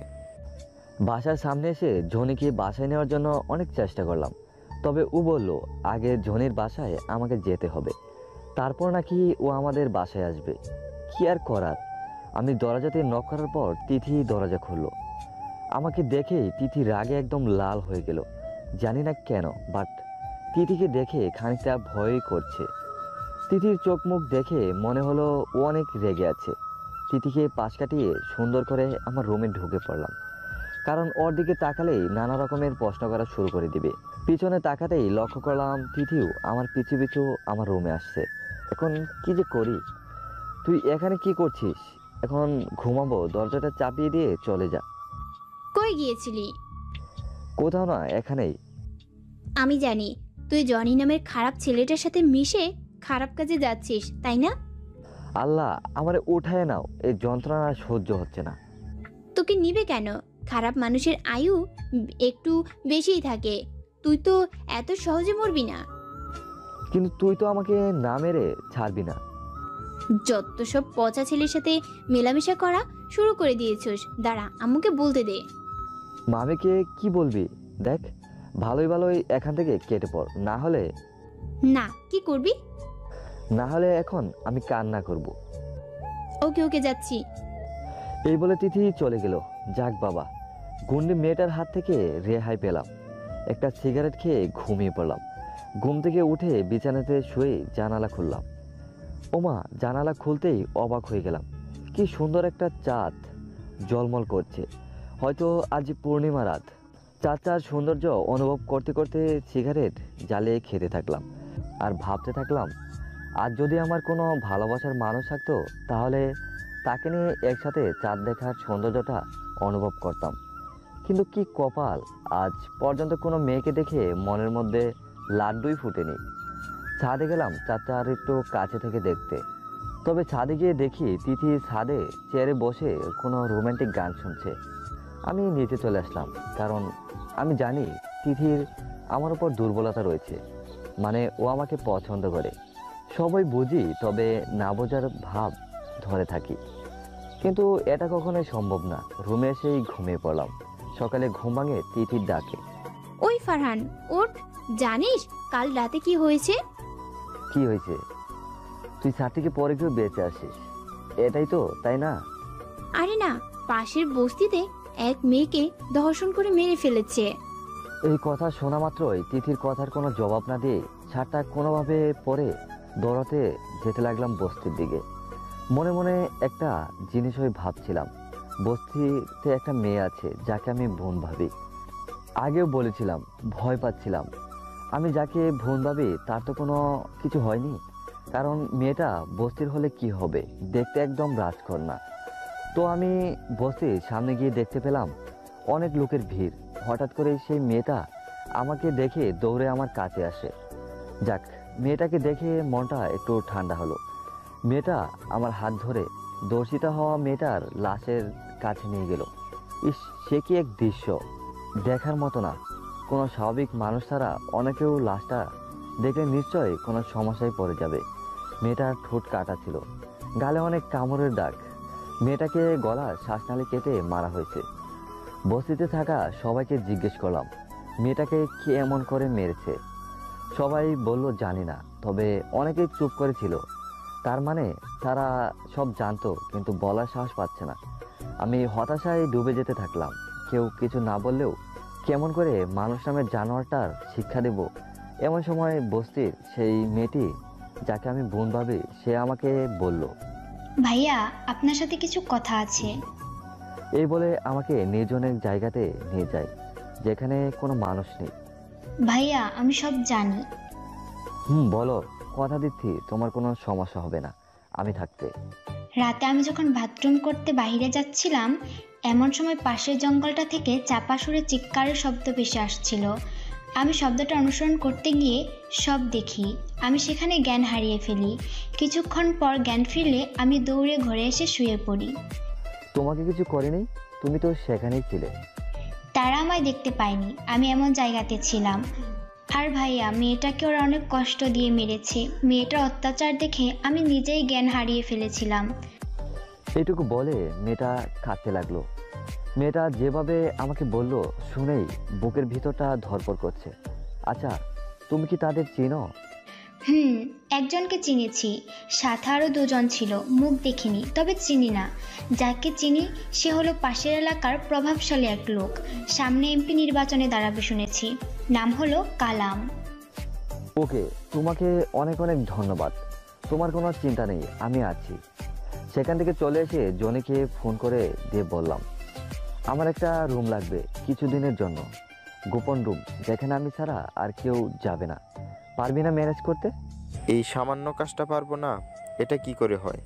আচ্ছা, তুই আমার কাছ থেকে চাবিটা নিয়ে যা। জনির কাছ থেকে চাবিটা নিয়ে ঠিকঠাক করে দর্শনকারী কামালকে কিডন্যাপ করে নিয়ে সেই রুমে চেয়ারে বেঁধে ফেলি। কিডন্যাপ করতে কারো সাহায্য নেইনি, কারণ এগুলো গোপনে করার কাজ, তাই একাই কিডন্যাপ করেছি। এই জন্য অনেকেই আমাকে বিপজ্জনক বলে, কারণ অনেক অসম্ভবকে সম্ভব করেছি। কামাল দেখতে তো আমার চাচার বয়সী, সে কিনা তার মেয়ের বয়সী মেয়েকে শিখছে। তুমি আমাকে চেনো? তোমার সাহস তো কম নয়, তুমি আমাকে কিডন্যাপ করেছো। কামাল, রাতে তোর সাথে কে কে ছিল? বলবো না, কি করবে তুমি? তখনই আমি 5টি সুই মানে সুচ, যেটা দিয়ে কাপড় সেলাই করে থাকে, বড় সাইজের 5টি সুচ নিয়ে আসলাম। তুই বলবি না, তোর বাপ বলবে, এই বলে প্রথমে কামালের মুখ হা করে দিয়ে মুখে গামছা ভরে দিলাম। এরপর কামালের ডান হাতের 5টি নখের চেরির নিচ দিয়ে হাতুড়ি দিয়ে একে একে 5টি সুচ ঢুকিয়ে দেই। কষ্ট সহ্য করতে না পেরে কামাল জ্ঞান হারিয়ে ফেললো। জ্ঞান ফেরার পর একে একে বাকি দুজনের নাম বলে দেয়। সো এখন শুরু হবে খেলা। দর্শনকারী কামালের কাছ থেকে বাকি দুজন দর্শনকারীর নাম বের করলাম। তো আমিও বেরিয়ে পড়লাম বাকি দুজনকে কিডন্যাপ করে নিয়ে আসার জন্য। প্রথম জনকে খুব সহজেই কিডন্যাপ করতে পেরেছি। লোকটা বাসায় ছিল। আমি বাসার সামনে গাড়ি দাঁড় করিয়ে ভিতর থেকে লোকটাকে শার্টের কলার ধরে টানতে টানতে গাড়িতে উঠিয়ে ফেলি। গাড়িতে উঠিয়েই সাথে সাথে লোকটার হাত মুখ পা বেঁধে রেখে দিই। দ্বিতীয় জনকে খুঁজতে বাসায় গেলেও লোকটা বাসায় ছিল না। তাকে খুঁজতে থাকি সারা শহর জুড়ে। সে যেখানে যেখানে যেত সেখানেই যাচ্ছি। হঠাৎ করেই দেখতে পেলাম দ্বিতীয় লোকটা চায়ের দোকানে বসে আড্ডা দিচ্ছে, সাথে অনেক লোকজন। ওখান থেকে লোকটাকে নিয়ে আসা যাবে না, সবাই আমাকে চিনে ফেলবে। চিনে ফেললে সমস্যায় পড়ে যাব, তাই এক বুদ্ধি বের করলাম। প্রথম জন তো আমার গাড়িতেই ছিল, হাত পা বাঁধা অবস্থায়। আমি তার পকেট থেকে ফোনটা বের করে দ্বিতীয় লোকটাকে মানে চায়ের দোকানে থাকা লোকটাকে ফোন দেই। হ্যালো। হ্যালো, এটা তো লিটনের নাম্বার। আপনি কে? আমি কে সেটা বড় বিষয় না। আপনার বন্ধু লিটনের সাথে মারাত্মক অ্যাক্সিডেন্ট হয়েছে। আমি লিটনকে হসপিটালে নিয়ে যাচ্ছি। আপনি কি বাজারে আছেন নাকি? আমার গাড়ি এখন বাজারে চায়ের দোকানের সামনে। আমার কথা শুনেই লোকটি বলল, হ্যাঁ হ্যাঁ, গাড়ি দেখতে পেয়েছি, এখনই আসছি। এই বলে দ্বিতীয় লোকটি গাড়িতে তাড়াহুড়া করে উঠে পড়ে। লোকটি চোখের পলক ফালানোর আগেই আমি তার হাত মুখ বেঁধে ফেলি। এখন শান্তি। এই দুজনকেও ঠান্ডা মাথায় কিডন্যাপ করেছি। দুজনকে সেই রুমে কামালের সাথে বেঁধে ফেললাম। বাবা তুমি কে? আর আমাদের এবার ধরে আনলে কেন? কেন, কোনো কিছুই বুঝিস নাই? তখন তারা চুপ করে রইল। আচ্ছা তুমি কি চাও? কি পেলে আমাদের ছেড়ে দিবে? টাকা। বলো বাবা, তোমার কত টাকা লাগবে? সব টাকা দিব, তবে আমাদের ছেড়ে দাও। তোরা 3 জনে মিলে 5 কোটি টাকা। এত তো পারবো না, তবে 3 জনে 1 কোটি 1 কোটি 1 কোটি করে দিতে পারবো। তোদের জীবন বড় নাকি টাকা? জীবন বড়, তবে আমাদের কাছে এত টাকা এখন নেই। ওকে ঠিক আছে, তবে এই মুহূর্তে টাকাগুলো আমার অ্যাকাউন্টে পাঠিয়ে দে। তো সব টাকা পয়সা বুঝে নিলাম। এ তো অনেক ঝামেলা করতে হয়েছে, টাকা পয়সার ব্যাপার তো। যাক, সে কথায় না যায়। বাবা তোমার কথা মতো তো সব টাকা দিয়ে দিছি, এখন তো আমাদের ছেড়ে দাও। তোদের তো বেঁচে থাকার ওই অধিকার নেই, তো কিভাবে ছেড়ে দিই বল? এখন এটা কি বলছো? এটা কিন্তু বেইমানি। চুপ, বেশি কথা বলবি না। তোরা তো জানোয়ারের থেকেও বেশি নিকৃষ্ট, তোদের সাথে আর বেইমানি? আমার ধমক শুনে তারা 3 জনে চুপ হয়ে গেল। তারা বুঝতে পারলো তাদের হাতে আর বেশি সময় নেই। প্রথমকে তৃতীয় জনকে বাকি দুজনের সামনে অত্যাচার করা শুরু করলাম, যাতে বাকি দুজন বুঝতে পারে তারা কত বড় ভুল করেছে। আমি হাতে একটা ব্লেড নিয়ে তৃতীয় লোকটির চোখ খোলা রেখেছি, যাতে বেশি কষ্ট পায়। ব্লেড দিয়ে প্রথমে তৃতীয় লোকটির 2 হাতের মেন রগ, প্রবাহিত রগগুলো কেটে দিলাম। লোকটি কষ্টে জবাই করা পশুর মতো ছটফট করছে। এরপর গলার শ্বাসনালী কেটে ফেলি। একে একে 3 জনকে এইভাবেই কষ্ট দিয়ে মেরে ফেলি। লাশগুলোকে বস্তায় পুরে রাতের আধারে নদীতে ফেলে দিয়ে আসি। কোনো ঝামেলা ছাড়াই আমার প্রথম মিশন সম্পূর্ণ হলো। 3 কোটি টাকার 1 টাকাও আমি খাবো না, এগুলো অন্য ভালো দরকারে ব্যবহার করব। যাই হোক, জনির দেওয়া রুমটা ঠিক করে ঝনিকে রুমটার চাবি বুঝিয়ে দিলাম। রুমটা কি দরকারে নিয়েছিলি বলা যায় না? পরে এক সময় বলবো। ওকে, আর তুই আমার বাসার সামনে এসে ফোন দিয়েছিস কেন? সরাসরি বাসায় ঢুকে পড়বি? না রে, আজ আর যাবো না, আগে পবিত্র হতে হবে বাসায় গিয়ে। বুঝেছি, তুই রুমে মেয়ে নিয়ে গেছিলি? না রে ভাই, না, ছি, আমার এমন স্বভাব নেই। অন্য কাজে একটা ব্যবহার করেছি, বলছি না, পরে বলবো। জনি আমাকে জোর করেই ওদের বাসায় নিয়ে গেল। বাসায় ঢুকতেই অবাক হয়ে গেলাম। পুরা রাজমহল, তবে বাহির থেকে ততটা বোঝা যায় না। এখানে কে কে থাকে? আম্মু, ছোট বোন আর আমি। আব্বু এক এক সময় এক এক জায়গায় থাকে। ও, কাজের লোকগুলো ছুটিতে গিয়েছে। তুই জাস্ট একটু বস, আমি আমার ছোট বোন নীলাকে দিয়ে কফি করে আনছি। এটা বলে জনি চলে গেল। তবে জনির মুখ থেকে নীলা নামটা শোনার সাথে সাথেই মনের মধ্যে কেমন যেন প্রেম প্রেম ভাব হচ্ছিল। একটু পর নীলা কপি করে নিয়ে আসলো। আমি আমার চোখকে বিশ্বাস করতে পারছি না। একটা মেয়ে এতটা সুন্দরী হতে পারে জানা ছিল না। মায়াবী টানা টানা চোখ, রেশমি কালো চুল, ঠোঁট দেখে তো পাগল হওয়ার মতো অবস্থা। ঠোঁটের নিচে কালো তিলও রয়েছে। সব কিছু মিলে জাস্ট ওয়াও, অসাধারণ। এই যে মিস্টার, অনেকক্ষণ হলো আপনি আমার দিকে অদ্ভুতভাবে তাকিয়ে রয়েছেন। কফিটা কি নেবেন নাকি নিয়ে চলে যাব? নীলার রাগী কণ্ঠে কথা বলাতে আমি আবারও আমার মাঝে ফিরে এলাম। জানি না এতক্ষণ কোথায় ছিলাম, তবে এখনও নীলার শরীর থেকে আসা সুঘ্রাণ আমাকে মাতাল করে দিচ্ছে। মনকে অনেকভাবে বোঝালাম এটা কখনোই সম্ভব না। জনির আপন বোন নীলা, যে জনি আমাকে আপন ভাইয়ের মতো ভাবে, তবে মন তো কোনো কিছুরই কথা মানছে না। নীলা আমার সামনে কফিটা রেখে ভিতরে চলে গেল। জনি আমার পাশে এসে বসলো। নীলা আমার অনেক আদরে একমাত্র ছোট বোন। আমাদের ভার্সিটির পাশেই ঠিক একটা কলেজ আছে না, সেখানে নীলাকে ভর্তি করিয়ে দিয়েছি। ও আচ্ছা, বেশ ভালো। আমি তো ভার্সিটিতে প্রতিদিন যেতে পারি না, নানা রকম কাজ থাকে। তাই তুই একটু কষ্ট করে নীলার কলেজে যে খোঁজ খবর রাখিস। আর আমার বোন মানে তো তোর বোন, তাই না? আমার মনে যে এখন কি চলছে সেটা তুই জানলে চমকে যাবে। হ্যাঁ, কেন না, তোর বোন মানে যাই হোক, খোঁজখবর নেব, এতে কষ্টের কি আছে? ওকে, নাস্তা রেডি হয়েছে, চল খেয়ে পরে আড্ডা দিই। আজ না রে, অন্য একদিন আসবো। কিসের অন্য একদিন? এখনই চল, নীলা রান্না করেছে। নীলা রান্না করেছে শুনে আর যেতে ইচ্ছে করলো না। খেয়েই যাই তাহলে, না হলে পরে আবার মিস করব। কি, নীলা রান্না করেছে? ও রান্না জানে নাকি?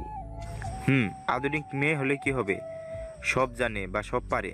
বাট সাবধান, ও কিন্তু প্রচুর রাগী। সুন্দর মেয়েরা একটু বেশি রাগী হয় আর ভাওয়ালি হয়, এটা নতুন কিছু না। খাবার খেতে বসে কিন্তু নীলাকে বলিস না যে এটা দাও ওটা দাও, লাগলে নিয়ে খাবি। তা না পারলে তুই আমাকে বলবি, আমি দেবো।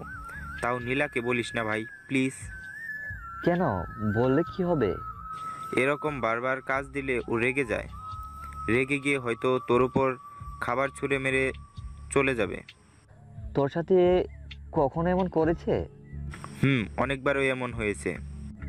ধুর, আমি খাইবো না, গেলাম আমি। রাগ করিস না ভাই আমার। রাগ করি নাই, কিন্তু ভয় করছে যদি গরম খাবারগুলো আমার উপর ঢেলে দেয় কি হবে, ভাবতেই গা শিউরে উঠছে। সে যা হবার হবে, তুই আর আমি তো, সো লজ্জা পাওয়ার কিছু নেই। চল উপরে যাই। উপরে গিয়ে দেখি নীলা একে একে খাবারগুলো টেবিলে রাখছে। আমি আর জনি নবাবের মতো বসে পড়লাম। এই নীলা, একটু পানি দাও তো, হাত ধোবো। এটা বলার সাথে সাথেই নীলা আমার দিকে ভ্রু কুঁচকে তাকালো। ওকে ওকে, আমি নিচ্ছি। খাবারগুলো কে রান্না করেছে? আমি রান্না করেছি। কেন, খুব মজা হয়েছে তাই না? সবাই আমার রান্নার প্রশংসা করে, বুঝলেন? বুঝলাম, সব ঠিক আছে, তবে তরকারিতে লবণ একটু কম হয়েছে। জনি পানি খাচ্ছিল। আমার এই কথা শুনে জনি আর পানি খেতে পারলো না। গলায় পানি আটকে কাশতে কাশতে বাঁচছে না। কই, লবণ তো ঠিকই আছে, তাই না জনি ভাইয়া? খুব মজা হয়েছে। ও কি বুঝবে, ও তো বাইরের ভাজা পোড়া খেয়েই থাকে। বাসার রান্নার মজা তো বুঝবে না। তুই রুমে যা, আমার লাগলে নিয়ে খাবো। কিসের, কোথায় যাবে? এই না নীলা, তুমি এখানেই থাকো, মেহমানদারি করবে কে? নীলা, গ্লাসে পানি ভরে সামনে এগিয়ে দাও তো। নীলা রাগে ছটফট করছে, আর যখন যা বলছি জটপট তাই করছে। জনি আমার কানে ফিসফিস করে বলল, তুই আজ আমাকে মেরেই ছাড়বি, বুঝেছি। ফিসফিস করে কি বলছিস? কে কাকে মারবে? আস্তে ভাই আস্তে। আগেই বলেছিলাম আজ খাবো না, তাও জোর করেই নিয়ে আসলি, এখন বুঝ। কে খাবে না? আজ আমি এখান থেকে যাচ্ছি না, সব খাবার শেষ করবেন তারপর। যাই হোক, সেদিনের মতো বেঁচে বাসায় আসলাম। বাসায় এসে ফ্রেশ হতেই শুয়ে পড়লাম। বিকেলের দিকে ঘুম ভাঙে তিথির ডাকে। এই ফারহান, ওঠো না। ধুর, কাঁচা ঘুম, প্লিজ জ্বালাতন করবি না। শোনো না, আমাকে একটা সাইকেল কিনে দিয়েছে বাসায় চালানোর জন্য, কিন্তু কিভাবে চালাবো তুই একটু শিখিয়ে দিবি? দুদিন পরে কুরবানির ঈদ, আমি বাসায় যাব। বাসায় থেকে আসার সময় আমার বাইক নিয়ে আসা তোকে সারাদিন ঘোরামো। তাও তুই এখন জ্বালাতন করিস না, লক্ষ্মী বোন আমার। তিথি মন খারাপ করে চলে যেতে লাগলো। আমি হুড়মুড় করে উঠে বললাম, চল তো দেখি তুই কেমন সাইকেল চালাতে পারিস। সত্যি? সত্যি, চল তাহলে। তিথিকে বাসার সামনে ফাঁকা জায়গাতে নিয়ে গেলাম। ও সাইকেলে উঠলো, আমি পেছন থেকে সাইকেলটা ধরে রেখেছি যাতে ও পরে গিয়ে ব্যথা না পায়। পিছন থেকে সাইকেল ধরে রাখার কারণে আমার গাল তিথির গালের সাথে মাঝে মাঝে লেগে যাচ্ছে। কেন? তোর চেহারা থেকে হালকা মিষ্টি সুঘ্রাণ আসতেছে। আমি খেয়াল করছি সব সময় থাকে এই সুঘ্রাণ, তবে সুঘ্রাণটা অস্থির। কত পারফিউম ইউজ করলাম, তাও এত সুন্দর ঘ্রাণ এর কিছু পেলাম না। বাদ দে তো, যত সব আলতু ফালতু কথা। সাইকেল চালাচ্ছিস সেদিকে মন দে। এই যে আমাকে তুই পিছন থেকে শক্ত করে ধরে রাখছিস যাতে আমি পড়ে গিয়ে ব্যথা না পাই। এভাবে সারা জীবন আগলে রাখতে পারবি কি? কি বললি? আগা মাথা তো কিছুই বুঝলাম না। তোর বুঝতে হবে না, উজবুক কোথাকার। যাই হোক, তিথিকে সাইকেল চালানো শিখিয়ে সন্ধ্যার দিকে পাশের বস্তিটার দিকে গেলাম। কারণ সন্ধ্যায় বস্তির সবাই এক জায়গাতে থাকে। সবাইকে উদ্দেশ্য করে জোর গলায় বললাম, শুনেছি প্রতিবার নাকি কুরবানির ঈদে আপনাদের পাশের এলাকায় যে বাসায় বাসায় দরজাতে কড়া নেড়ে লাথি বকাঝকা খেয়ে মাংস আনতে হয়। তবে এবার আর কাউকে কোথাও যেতে হবে না। ঈদের দিন সহ ঈদের পরের 3 দিনের খাবার আমিই দেব আপনাদের। আমার কথা শুনে সবাই অবাক হয়ে তাকিয়ে রইল। এবার কুরবানির ঈদে আমার অনেক কাজ, বুঝতে পারছি না কোথায় থেকে শুরু করে কোথায় শেষ করব। ভাবলাম ঈদের আগের দিনই বস্তির সবাইকে খাবারগুলো পৌঁছে দিয়ে দেব। ঈদের আগের রাতে মামার বাসা থেকে আবার আমার বাসায় যেতে হবে। কাল দিন পরই ঈদ। জনিকে ফোন দিলাম, জনিকে আসতে বললাম। এই ঈদে পাশের বস্তির লোকদের জন্য খাবারের ব্যবস্থা করব আমি। এবার আর কাউকে অন্যজনের কাছে হাত পেতে মাংসের জন্য দাঁড়িয়ে থাকতে হবে না। ঈদ এবং ঈদের পর 3 দিনের খাবারের দিয়ে আসবো। এতে তো অনেক খরচ, এত টাকা আছে নাকি? টাকা লাগবে? টাকা লাগবে না, বাট সাহায্য লাগবে। বস্তির প্রায় অনেক লোকজন, আমার একার পক্ষে সবকিছু করা সম্ভব না। তাহলে কি লাগবে শুনি? 100-র উপরে ছেলেপেলে লাগবে। ওকে, চল কাজ শুরু করে দিই। আমি দর্শনকারী কামালের কাছ থেকে যে 3 কোটি টাকা নিয়েছিলাম সেখান থেকে কিছু টাকা উঠালাম। তারপর প্রথমে 25 থেকে 30টা ষাঁড় গরু কিনে এক জায়গায় রাখলাম। এরপর সব থেকে দামি চাউল, সেমাই, গুঁড়া মশলা, চিনি আরও অনেক কিছু জিনিস কিনলাম। ঈদের আগের দিনই ওই ষাঁড়গুলো জবাই করে ছেলেপেলে দিয়ে মাংস ব্যাগে ব্যাগে ভরে নিলাম। প্রতিটা ব্যাগে একটা বস্তির ফ্যামিলির 5 দিনের খাবার রয়েছে। এরপর ট্রাকে সব জিনিসগুলো একসাথে বস্তির সামনে এনে দাঁড় করালাম। ছোট একটা মাইকিংয়ের ব্যবস্থা করলাম। আমি বস্তির সবাইকে উদ্দেশ্য করে বললাম, প্রতিটি ফ্যামিলি থেকে একজন করে লোক লাইনে এসে দাঁড়িয়ে যান। বাকিরা ঘর থেকে বের হবেন না, বের হলে আমাদের কাজ করতে অসুবিধা হবে। সো একে একে সবাই এলো। আমি সবার হাতে জিনিসগুলো পৌঁছে দিয়ে দিলাম। আমি কাজ করার সময় এক পর্যায়ে খেয়াল করলাম জনির সাথে নীলাও এসেছে, বাট আমি কাজে মনোনিবেশন করলাম। হঠাৎ খেয়াল করি নীলা আমার দিকে অবাক দৃষ্টিতে তাকিয়ে আছে। যাই হোক, সবাইকে ঠিকমতো জিনিসগুলো দিয়ে দিলাম। আমি তাড়াহুড়া করে শুরু করে দিলাম বাসায় চলে যাব বলে। আরে ঠান্ডা হো প্লিজ, সবে মাত্র রাত 9টা বাজে, এত অস্থির হইলি কেন? তোকে আমি দিয়ে আসবো। আপনাকে একটা পার্সোনাল প্রশ্ন করতে পারি? অবশ্যই। এত কিছু যে করলেন, এটা আপনার কী লাভ? মানে যারা নির্বাচনে দাঁড়াবে তারাও তো এত বড় একটা কাজ করবে না, আপনি করলেন কেন? মনের শান্তির জন্যে। Wow, good. আচ্ছা, এত টাকা কোথায় পেলেন? আমারও একই প্রশ্ন ফারহান, তুই এত টাকা কোথায় পেলি? সব আল্লাহর দান। নীলা বাদ দে তো, ওর কাছ থেকে কথা বের করতে পারবি না, আমি পারি না। জনি ভাইয়া, তুমি ওইদিকে যাও, আমি কথা বের করছি। জনু একটু দূরে অন্য কাজ করতে চলে গেল। এখন আমি আর নীলা হাইওয়ের ল্যাম্পপোস্টের নিচে দাঁড়িয়ে আছি। মাঝে মাঝে দু একটা করে গাড়ি যাচ্ছে, বাট ল্যাম্পপোস্টের আলোয় নীলাকে এত সুন্দর লাগতেছিল যে বলে বোঝাতে পারবো না। হালকা বাতাসে নীলার চুলগুলো এলোমেলো ভাবে উঠছে, মৃদু সুঘ্রাণ বেশে আসে নীলার শরীর থেকে। হা করে তাকিয়ে কি দেখছেন? কই কিছু না তো। আচ্ছা, আপনার কি কারোর সাথে রিলেশন আছে? অবশ্যই না। আপনার মতো একটা সুন্দর ছেলের রিলেশন নেই, এটা বিশ্বাস করা মুশকিল। তবে কিছুক্ষণের জন্য মেনে নিলাম আপনার রিলেশন নেই। এখানে একটা প্রশ্ন, আপনি তাহলে রিলেশন করেননি কেন? আপনার মতো সুন্দরী মেয়ে পাইনি বলে। ও মা, আপনার কথায় তো যে কোনো মেয়ে পটে যাবে। যে কারোর সাথে কথা বলার স্বভাব আমার নেই। এই কথা বলতে না বলতে পিছন থেকে একটা বাইক, দুজন ছেলে আমাদের পাশ দিয়ে যাওয়ার সময় নীলাকে দেখে একজন অন্যজনকে বলল, মালটা সেই হট, পুরাই মাথা নষ্ট। এই শহরে এমন এক পিসি দেখলাম, পুরাই অস্থির জিনিস। এই কথাটা শোনা মাত্রই আমার মাথা তো গরম হয়ে গেল। আমার শার্টের হাতার মধ্যে সবসময় একটা রড থাকে। সেই রডটা বের করে প্রথমে যেই বাইক চালাচ্ছিল তার মাথায় আঘাত করতে না করতে বাইকটা নিয়ে দুজন পড়ে গেল।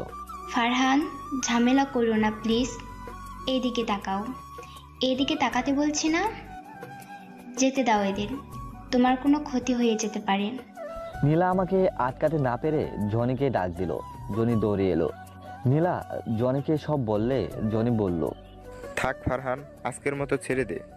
তুই নীলাকে বাসায় রেখে আস তাড়াতাড়ি। কেন? যেটা বলছি সেইটা কর। ওকে, আমি 2 মিনিটে নীলাকে রেখে আসছি। না ভাইয়া, ফারহানকে এখান থেকে নিয়ে চলো। নীলার কোনো কথা জনি শুনলো না, কারণ জনিও আমার মতোই একবার কাউকে ভালো না লাগলে তাকে মেরেই ছাড়বে। সো জনি নীলাকে নিয়ে গেল। আমি দুজন ছেলের কাছে গেলাম। ছেলেগুলো বাইক থেকে পড়ে গিয়ে ব্যথায় ছটফট করছে। ওদের কাছে যেতেই দেখতে পেলাম ওদের শরীরে নখের আঁচড়ের দাগ, তাও মারাত্মক জখম। তাই মনে খানিকটা সন্দেহ জন্মালো। ওদের দুজনকে জিজ্ঞেস করলাম, কোথায় থেকে আসলি এত রাতে? সত্যি কথা বললে ছেড়ে দেব। তখন ওরা বলল, কিছুক্ষণ আগে রাতের আধারে একা একটি মেয়েকে দেখে আমাদের দুজনের মনে খারাপ কিছু করার ইচ্ছা করলো মেয়েটার সাথে। এরপর আমরা বাইক থেকে নেমে মেয়েটাকে দর্শন করে সেখানে রেখে চলে আসি। দর্শন করার সময় মেয়েটা আমাদের হাত থেকে বাঁচতে নখ দিয়ে এসব দাগ করে দিয়েছে। দুজন ছেলের মুখে থেকে এসব কথা শোনার পর মাথা তো পুরাই নষ্ট হয়ে গেল। কি চলছে এসব? এত দর্শন চললে এখানে আগে জানা ছিল না। তবে এগুলো কারো সামনেই আসে না। আজকে আমি এদের না ধরলে হয়তো এই নিষ্ঠুর ঘটনাটাও চাপা পড়ে যেত। আমি দুজন ছেলেকে বললাম, কোথায় মেয়েটিকে রেখে আসছিস, নিয়ে চল। ওরা দুজন আমাকে সেখানে নিয়ে গেল। শুধু দেখতে পেলাম একটা রক্তমাখা ওড়না। মেয়েটা হয়তো চলে গিয়েছে। এরপর দুজন ছেলেকে এক জঙ্গলে নিয়ে গিয়ে একটা গাছের সাথে বেঁধে ফেলি। আমার ছেলেপেলে সবাইকে বাসায় পাঠিয়ে দিয়ে আমি ওই দুজন এর সামনে হাঁটু কেড়ে বসে পড়লাম। কেন নষ্ট করলি মেয়েটার জীবন? কি দোষ ছিল তার? মাত্র 5 থেকে 10 মিনিট সুখের জন্য মেয়েটার সারা জীবনের সুখ কেড়ে নিলি। ভাই, ভুল হয়ে গিয়েছে, এবার মতো মাফ করে দিন। মাফ করে দিতাম যদি অন্য কোনো ভুল করে থাকতি। তবে এটার জন্য তোদের কঠিন শাস্তি পেতে হবে। আমি ওই দুজন ছেলের গোপনাঙ্গে এলোপাথারিভাবে লাথি মারতে শুরু করে দিই। এক পর্যায়ে দুজন ছেলে জ্ঞান হারালো। আমি পাশে বয়ে যাওয়া নদী থেকে পানি এনে তাদের মুখে ছিটিয়ে দিতেই তাদের জ্ঞান ফিরে, আর তারা থরথর করে কাঁপতে থাকে। এরপর দুজন ছেলের হাত পা বেঁধে বস্তায় পরে জীবন্ত অবস্থায় পানিতে ফেলে দেই। তখন রাত প্রায় 11টার কাছাকাছি। পকেট থেকে ফোনটা বের করে দেখি তিথি ফোন করেছিল 26 বারেরও উপরে। ফোন হাতে নিতেই আবারও ফোন। আমি ফোনটা রিসিভ করলাম। হ্যালো, বল। কোথায় তুই? কেন, কি হয়েছে? কেন কি হয়েছে মানে? রাত কয়টা বাজে দেখেছিস? দেখছি তো। আবার বলে দেখছি তো? এত রাত পর্যন্ত বাইরে কেন তুই? এই তো একটু কাজ করলাম, এখনই বাসায় আসছি। ওকে, তাড়াতাড়ি আয়। এই বলে তিথি ফোনটা রেখে দিল।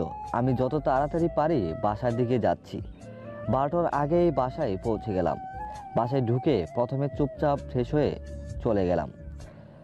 ফ্রেশ হয়ে বের হতেই দেখি তিথি আমার রুমে। ও, তুই এসেছিস, ভালো হয়েছে। কেমন ভালো? আমার এখনই বাসায় যেতে হবে, তো আমার ব্যাগটা একটু গুছিয়ে দিবি? আমি পারবো না।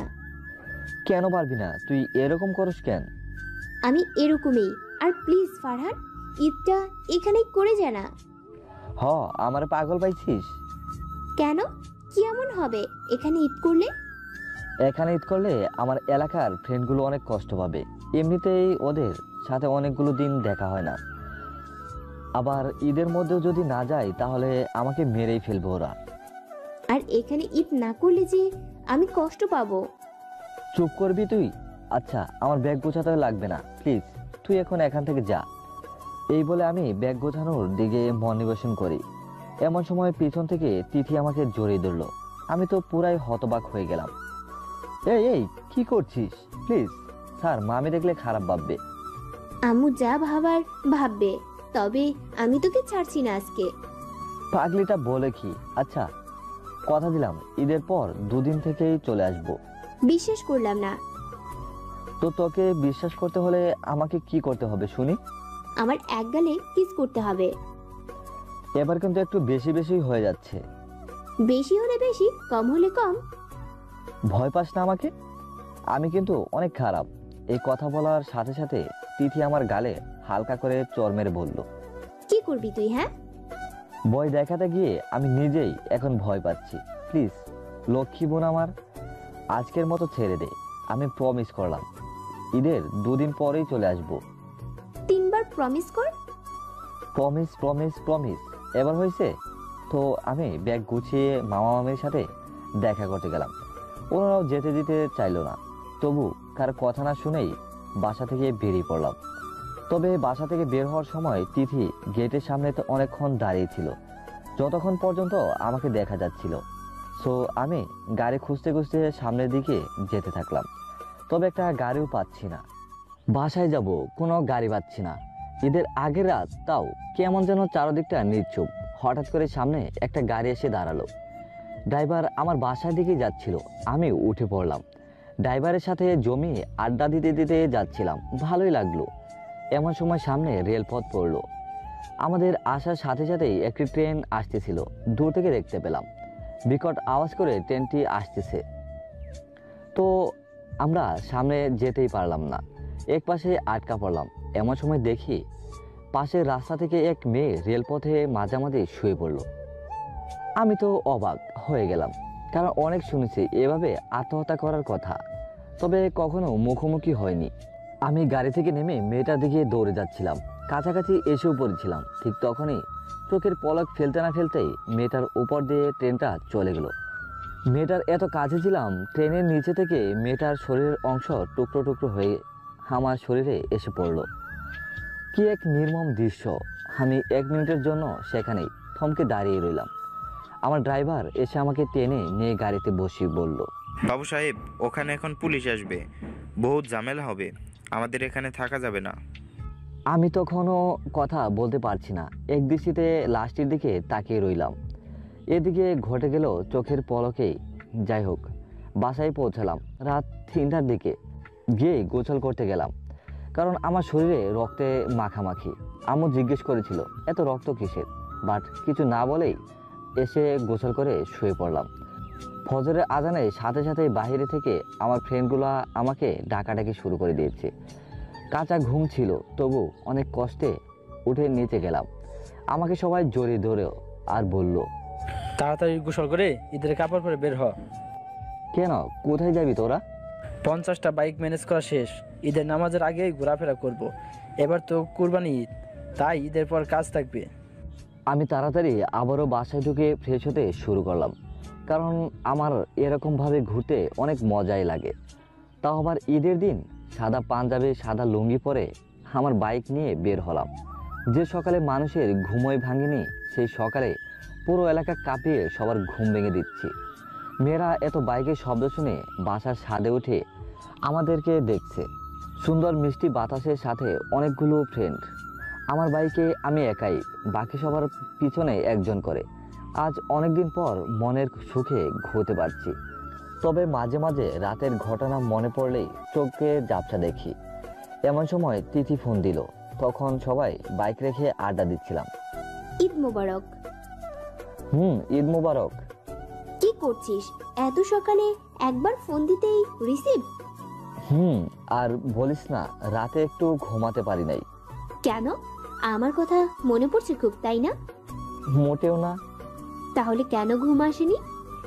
বাদে তো সব পরে বলবো, ওখানে গিয়ে। ওকে। আচ্ছা, তোকে একটু পরে ফোন দিচ্ছি, এই বলে ফোনটা রেখে সিগারেট জ্বালালাম। এমন সময় আবার আমার ফোনের রিংটোনটা বেজে উঠলো। ফোনটা পকেট থেকে বের করতে নাই দেখি অচেনা নাম্বার। রিসিভ করতেই ওপাশ থেকে চেনা কণ্ঠে এক মেয়ে বলল, ঈদ মোবারক। ঈদ মোবারক। তবে কে আপনি? নাম্বারটা অচেনা, তবে কণ্ঠটা কেমন যেন চেনা চেনা লাগছে। আমি নীলা, ভাইয়ার ফোন থেকে আপনার নাম্বারটা নিয়েছি। ও তুমি, কেমন আছো? এই তো ভালো, আপনি কেমন আছেন? ঠিক আপনার হাতের ফোনটা যেমন আছে। মানে এটা আবার কেমন জবাব? তোমার মতো কিউট একটা মেয়ের স্পর্শে যে ফোনটা পাচ্ছে সে তো অবশ্যই ভালো থাকার কথা। তাই আমিও আপনার ফোনের মতো ভালোই আছি। বাহ, মন ভুলানো কথা। তবে আমার ফোন তো ভালো নেই, আমার ফোনের সমস্যা, ওই সমস্যা। বুঝেছি। এটা কিউট একটা মেয়ের স্পর্শ পেলে যে কারোরই সমস্যা হবে, আর ওইটা সাধারণ মাত্র ফোন। আপনি খুব মজা করে কথা বলেন। সব কথা তেরা বেকার জবাব দিতেই ভালো লাগে। আচ্ছা এখন রাখি, একটু পর ফোন দিব, কেমন? ওকে, মনে করে ফোন দিবেন কিন্তু। ওকে। নীলার ফোনটা রেখেই আবারও বাইক নিয়ে ছুটলাম। অবশেষে বাসায় ফিরলাম।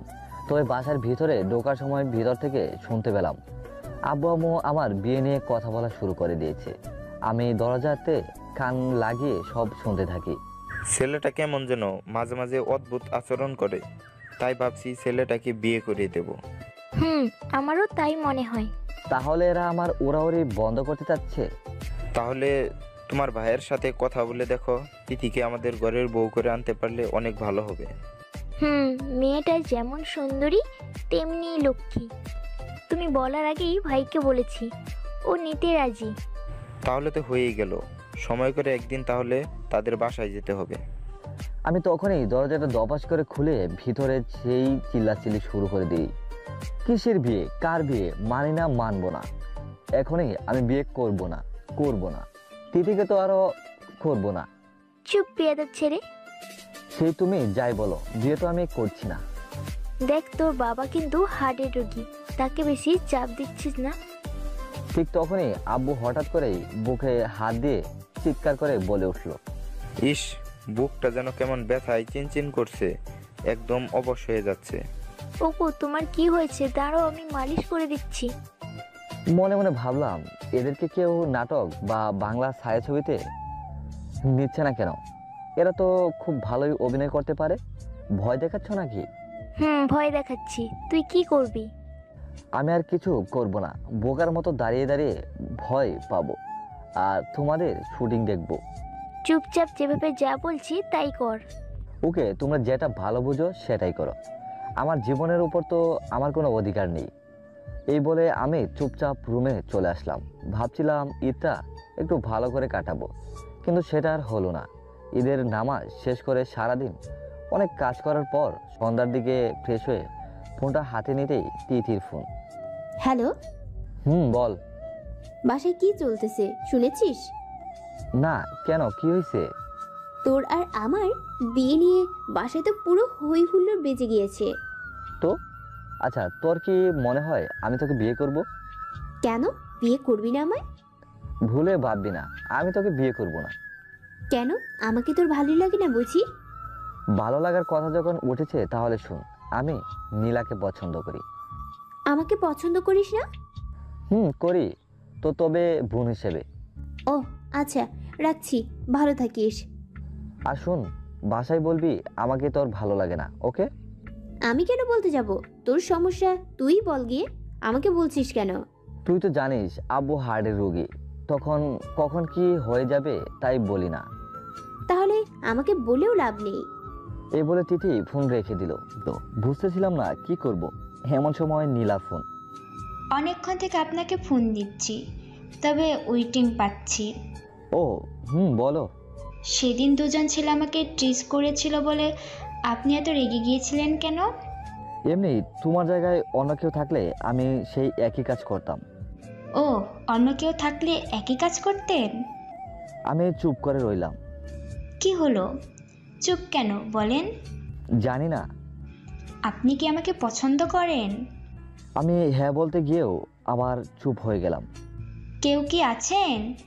চুপ কেন, কিছু তো বলেন। হ্যাঁ, পছন্দ করি। তাই কি হয়েছে? সত্যি? সত্যি।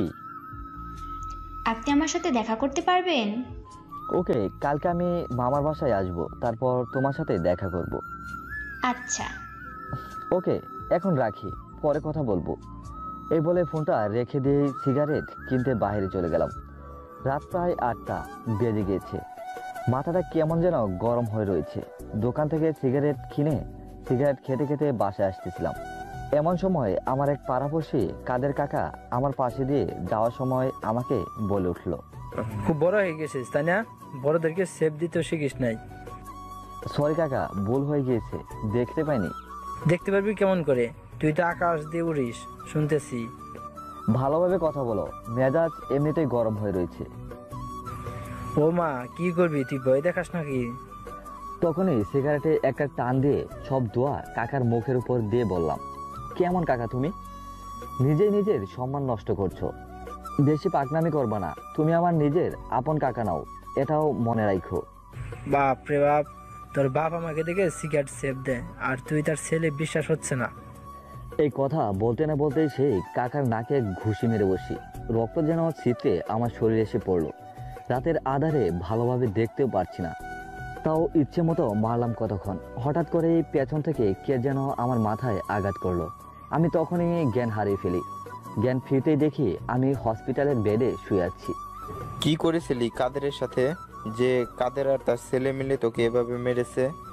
আমি খেয়াল করলাম আমার শরীরে অনেক দাগ, তার মানে আমি জ্ঞান হারানোর পর ও আমাকে মেরেছে অজ্ঞান অবস্থায়। তখনই জনির ফোন। হ্যালো, হসপিটাল থেকে পারলে নিচে নাম, আমি আমার ছেলে ফেলে নিয়ে এসেছি হসপিটালের নিচে। কোন কাদের তোকে মেরেছে তাকে তুলে নিয়ে যাব, এদের লাশ কুত্তা দিয়ে খাওয়াবো। বুঝলাম না, সামান্য বিষয় নিয়ে এত কিছু হয়ে যাবে। যাই হোক, আমার বেশি ক্ষতি হয়নি। আমি বেড থেকে উঠে নিচে যাচ্ছিলাম, এমন সময় পেছন থেকে আব্বু আমাকে টেনে ধরলো। কোনোভাবে সেখান থেকে নিচে নেমেই ঝনির বাইকের পেছনে বসলাম। চল এবার। কাদের কালকে আমায় বলেছে আমি নাকি আকাশ দিয়ে উড়ি, আজকে কাদেরকেও আমার সাথেই আকাশে নিয়ে যাব। জনিকে নিয়ে কাদেরের বাসায় গেলাম কাদেরকে উঠিয়ে আনতে। তবে আমাদের আসার খবর পেয়ে কাদেরের সাথে ছেলেসহ দুজন বাসা থেকে পালিয়ে গিয়েছে। যাই হোক, জনিকে বললাম, থাক আজকের মতো বাদ দে, নেক্সট টাইম যদি এমন হয় তাহলে তোকে ফোন দেব। ওকে, ফোন দিবি কিন্তু। জনিকে বিদায় করে দিয়ে আমি বাসায় আসলাম। শরীরটা খুব দুর্বল, তাই আম্মু বিছানা করে দিয়ে আমাকে ঘুম আসতে বলল। আমি বাচ্চাদের মতো বিছানাতে শুয়েই ঘুমিয়ে পড়েছি। সন্ধ্যার দিকে ঘুম ভাঙলো। খেয়াল করলাম আমার চুলগুলো কে যেন টিপছে। খুব আরাম লাগছে, তাই আর চোখ খুললাম না। চোখ খুললেই চুলগুলো আর টিপে দিবে না। তবে মনে মনে ভাবছি, কে এটা? নিশ্চয়ই কোনো মেয়ে হবে, কারণ হাতটা খুব নরম ছিল।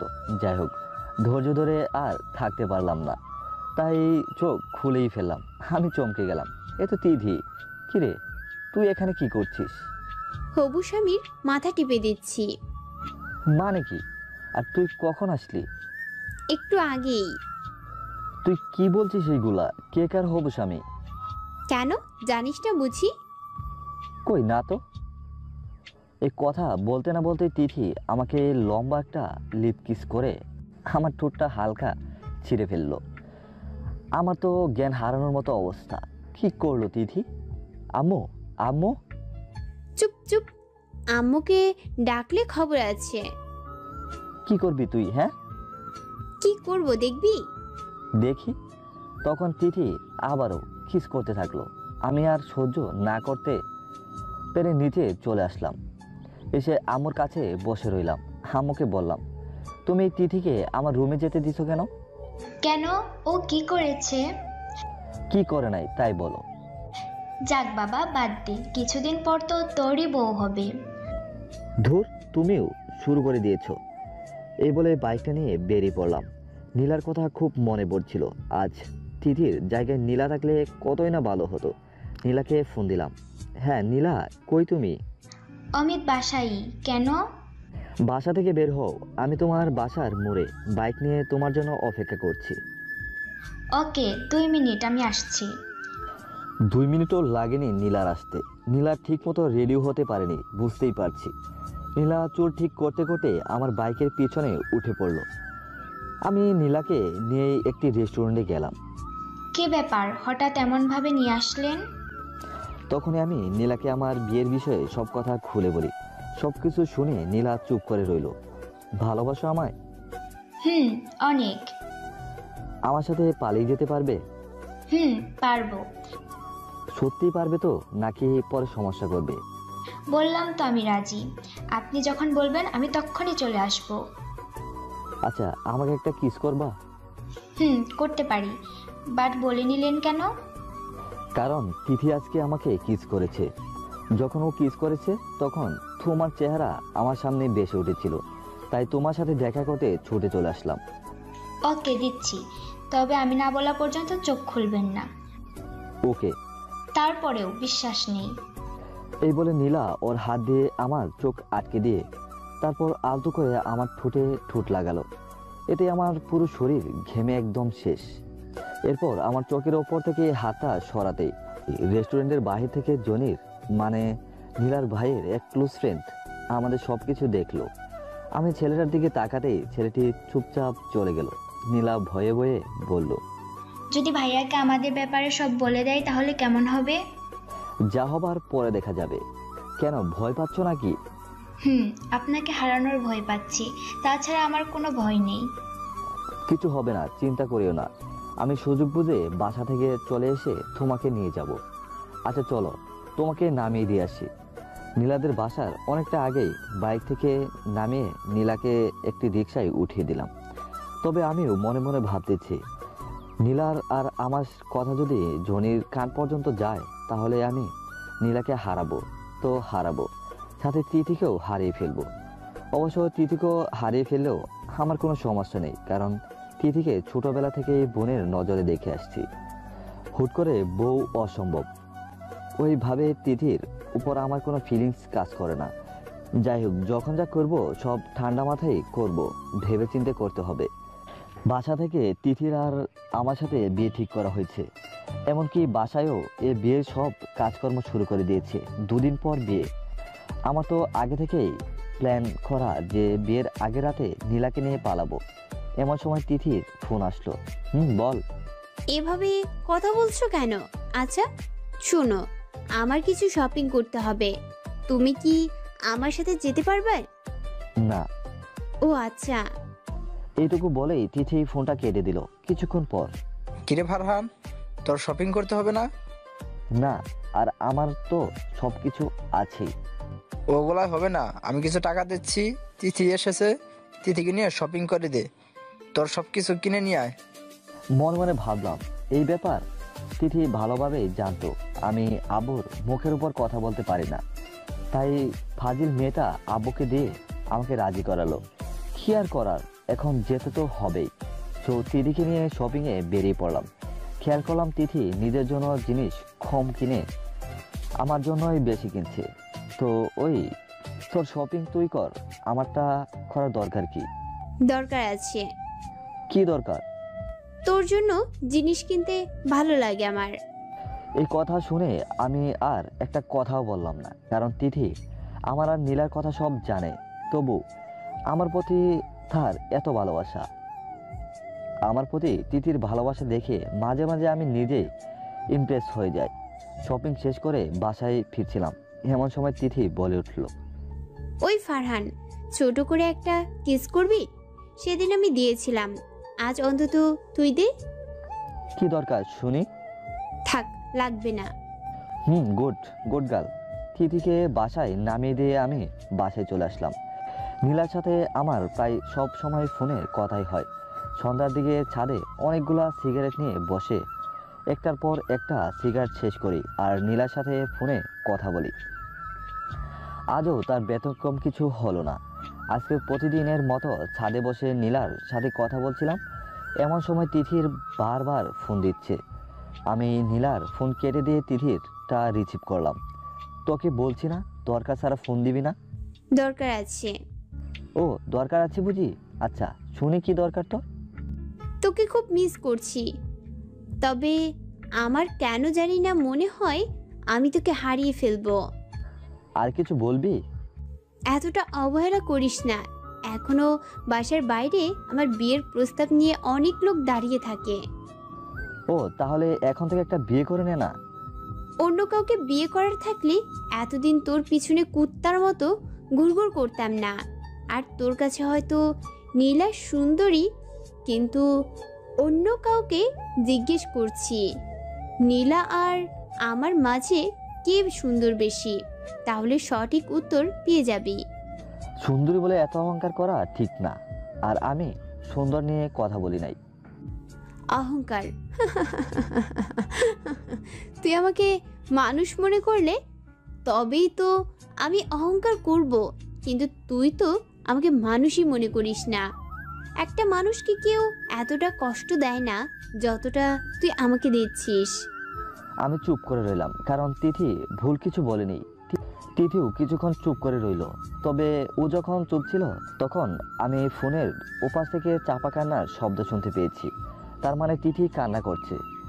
তিথি তখন বলে উঠল, সরি তোকে এত রাতে ফোন দিয়ে ডিস্টার্ব করার জন্য, সরি নীলার সাথে কথা বলায় বাধা দেওয়ার জন্য, সরি তোর মনে কষ্ট দিয়ে এত কথা শোনানোর জন্য, সরি তোর একটা ফোনের জন্য রাতভর অপেক্ষা করে থাকি, সরি তোকে এতটা ভালোবাসার জন্য। কাঁদতে কাঁদতে এগুলো বলেই ফোনটা রেখে দিল। আমাকে কথা বলার কোনো সুযোগই দিল না।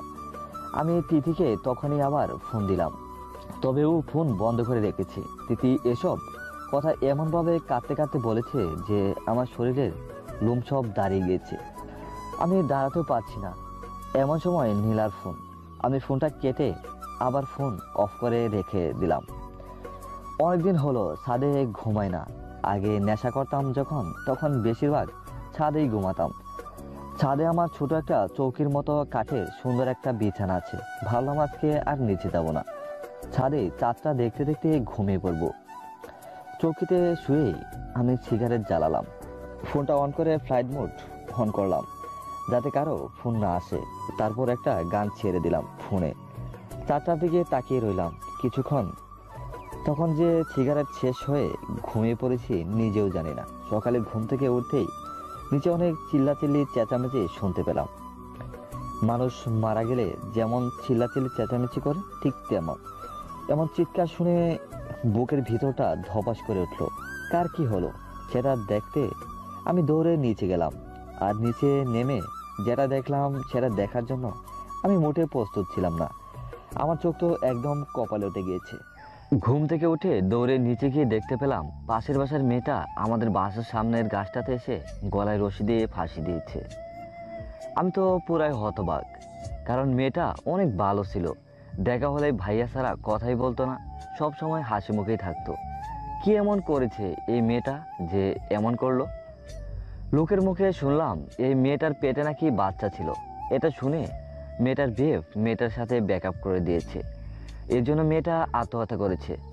আমার ফ্রেন্ডদেরকে ফোন দিলাম, বললাম সবার মুখে তা শুনছি, এটা কি সত্যি? মানেটা কি তাড়াতাড়ি বল। আমার রাগ দেখে সবাই তো ভয়ে কাঁপতে থাকলো। সব সত্যি। আর ছেলেটা তোর আর আমার এখানে সবার ফ্রেন্ড, তাই বাদ দে এসব। তোর সাহস তো কম না।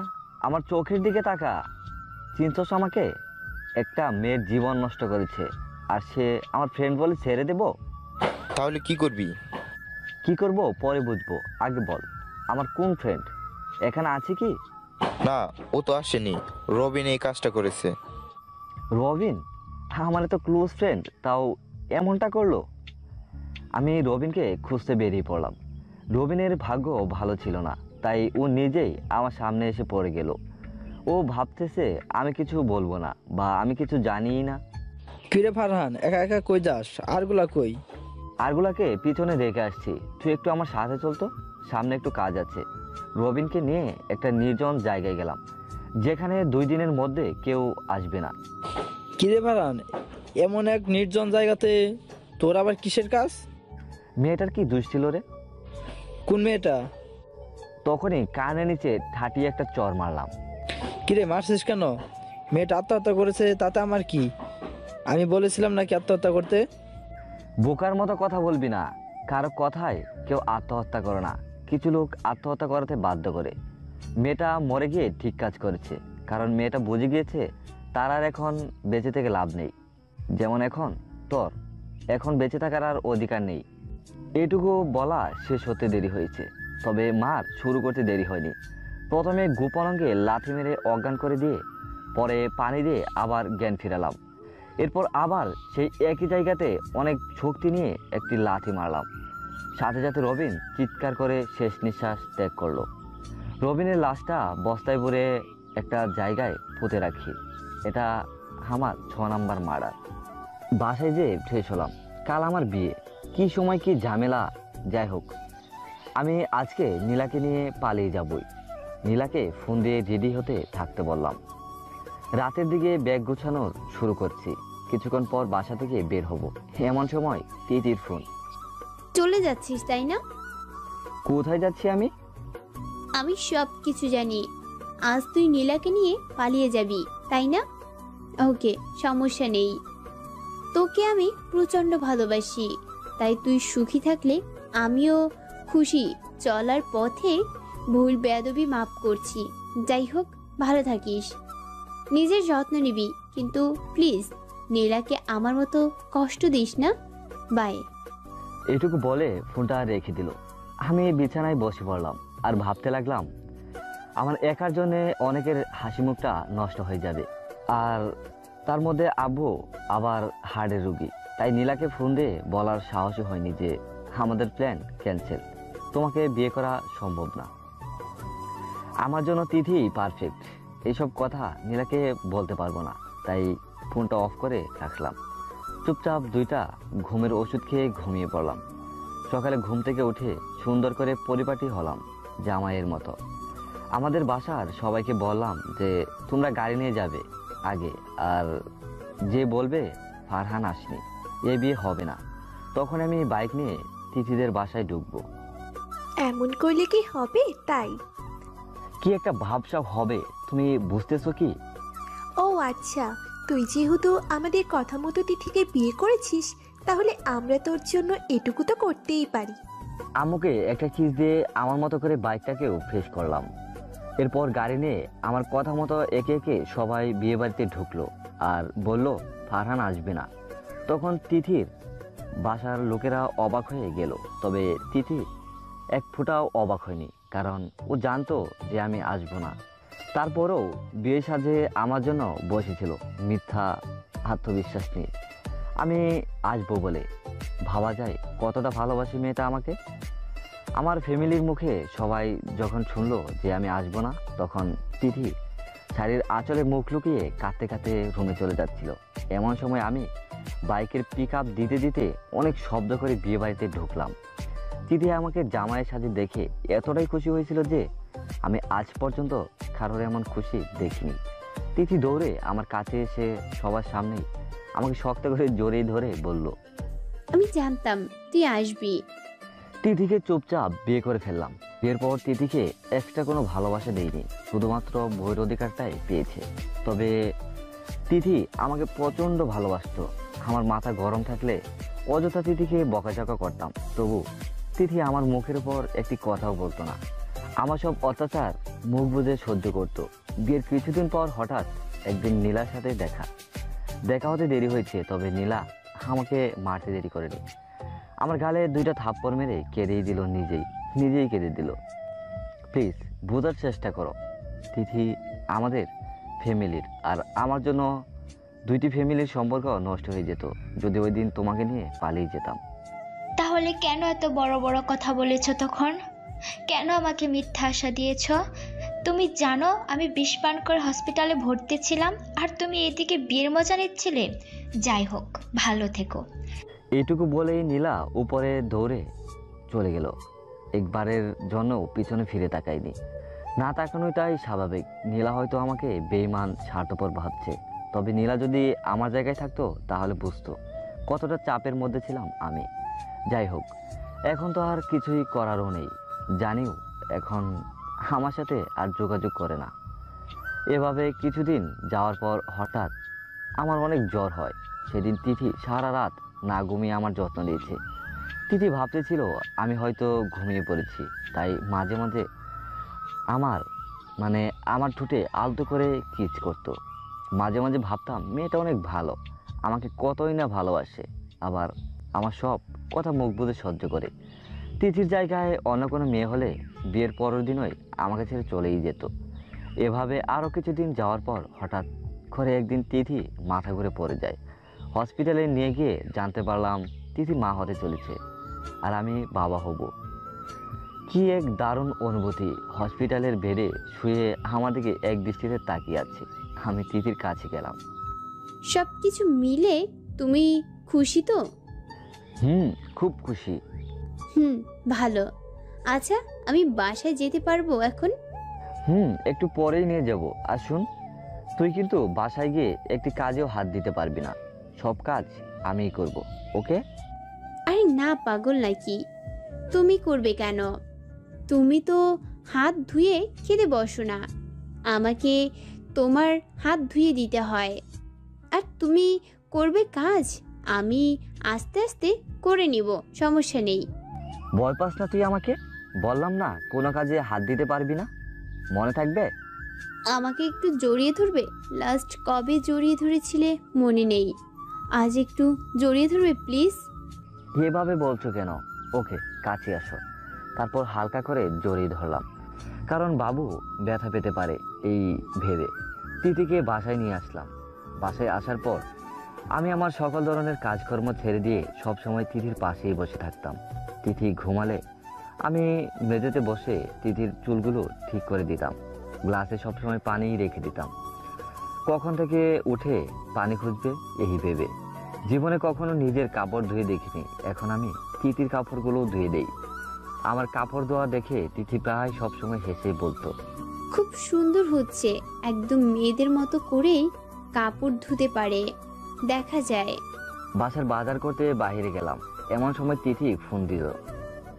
কি হয়েছে, কোনো সমস্যা? বাসায় আসবো? কোনো সমস্যা নেই, তবে আসার সময় আমার জন্য অনেকগুলো তেঁতুলের চাটনি নিয়ে আসবে। কতগুলো? অনেকগুলো। ওকে, নিয়ে আসবো, তবে আমি আসার আগ পর্যন্ত বিছানা থেকে উঠবে না, ওকে? কিছুক্ষণ পর আম্মু ফোন দিল। আমি তখন তিথির জন্য চাটনি কিনতেছিলাম। হ্যালো, কই তুই? তিথির ব্যথা উঠেছে, হয়তো ডেলিভারির সময় হয়ে আসছে, তুই তাড়াতাড়ি বাসায় আয়, তিথিকে হসপিটালে নিয়ে যেতে হবে। এই কথা শোনা মাত্রই দৌড়ে বাসায় এসে দেখি তিথি ব্যথায় কান্না করছে। তিথির অবস্থা দেখে আমি নিজেই ভেঙে পড়লাম। এখন ভেঙে পড়লে চলবে না, তিথিকে তাড়াতাড়ি হসপিটালে নিয়ে যেতে হবে। তিথিকে হসপিটালে নিয়ে গেলাম। যখন তিথিকে অপারেশন থিয়েটারে নিয়ে যাচ্ছিল তখন তিথি আমার হাত ছাড়ছিল না। তিথি তখন বলল, আমাকে কথা দাও, আমার কিছু হয়ে গেলে তুমি ভেঙে পড়বে না, আগের মতোই হাসি খুশি থাকবা। আমার কিছু হলে নীলাকে জীবন সঙ্গী করে নিও। শুনেছি নীলা তোমার জন্য এখনো বিয়ে করেনি, মেয়েটা তোমাকে হয়তো অনেকটা ভালোবাসে। আমার কথা মনে পড়লে আকাশের দিকে তাকিয়ে থাকবা, আমিও তোমাকে আকাশের থেকে দেখব। সত্যি বলতে তোমাকে আমি অনেক ভালোবাসি, জানি না বুঝেছো কি না, তবে আমি না থাকলেও নিজের যত্ন নিবে কিন্তু। তিথির মুখে এসব কথা শুনে চোখের পানি ধরে রাখতে পারলাম না। আরে কিছু হবে না তোমার, আমি আছি তো। তিথি আমার গালে কিস করতে থাকে। এরপর তিথিকে রুমে নিয়ে গেল। আমি রুমের বাইরে দাঁড়িয়েছিলাম। কিছুক্ষণ পর বাচ্চার কান্নার শব্দ পেলাম। ডাক্তারের যেটা বললো সেটা শোনার জন্য আমি মোটেও প্রস্তুত ছিলাম না। আপনার মেয়ে হয়েছে, তবে মাকে আমরা বাঁচাতে পারিনি, সরি। এটা শোনা মাত্রই ডাক্তারের কলারটা ধরে অনেকটা উঁচু করে ফেলে দিলাম। ভিতরে গিয়ে দেখি তিথিকে সাদা কাপড় দিয়ে ঢেকে দিয়েছে। মুখের উপরে থেকে কাপড়টা সরাতে দেখি তিথি শান্তিতে ঘুমাচ্ছে। আমার চোখ দিয়ে পানিগুলো টপ টপ করে তিথির মুখের উপর পড়ছে। অসহায়ের মতো তিথির লাশের পাশে বসে রইলাম। আমার মেয়েটা একদম মায়ের মতোই হয়েছে, তাই নাম রেখেছি তিশা। তিথির মৃত্যুর কিছুদিন পর বাসা থেকে আমাকে জোর করে নীলার সাথে বিয়ে পড়িয়ে দিল। আমার মেয়ে তিশার দেখাশোনা করার জন্য। তিথি চলে যাওয়ার পর নীলার সাথে বা অন্য কারোর সাথে বেশি কথা বলতাম না। আর যার সাথে সারাক্ষণ ভকভক করতাম সে তো আর নেই। দেখতে দেখতে 5টি বছর চলে যায়। আজ আমার মেয়ে তিশার জন্মদিন। তিথি বেঁচে থাকলে আজকের দিনে মেয়েকে নিয়ে কতই না মজা করত। সন্ধ্যার দিকে তিশাকে নিয়ে ছাদে গেলাম। তিশাকে বললাম আকাশের দিকে তাকাতে। কেন আব্বু? আকাশে ওই দূরে যে তারা দেখতে পাচ্ছ, ওটার মধ্যে তোমার আম্মু থাকে। আমি তো নিচে। তিশা হয়তো নীলার কথা বলছে, কারণ নীলা কখনো বুঝতে দেয়নি তিথির অভাবটা। নিজের মেয়ে ভেবেই আগলে রেখেছে তিশাকে। তবে এখনও তিথির স্মৃতিগুলোকে আমাকে তাড়া করে বেড়ায়। আজ তিথির ওই কথাটা খুব মনে পড়ছে। আমার জন্য অনেকগুলো তেঁতুলের চাটনি নিয়ে আসবে। তিশাকে নিচে পাঠিয়ে দিয়ে সিগারেট জ্বালিয়ে আকাশের দিকে তাকিয়ে রয়েছি। আর তিথির স্মৃতিগুলো একে একে মনে পড়ছিল। এমন সময় নীলা পিছন থেকে আমাকে জড়িয়ে ধরে বলল, প্লিজ ফারহান, কান্না কইরো না। তিথি উপর থেকে সব দেখছে, তিথি কিন্তু রাগ করবে। তখন আলতো করে চোখের পানিগুলো মুছে ফেললাম। আর এভাবেই তিথির চিঠিগুলোকে সাথে রেখে সামনের দিকে এগিয়ে যেতে থাকলাম। গল্পের ভুল ত্রুটিগুলো ক্ষমার নজরে দেখবেন।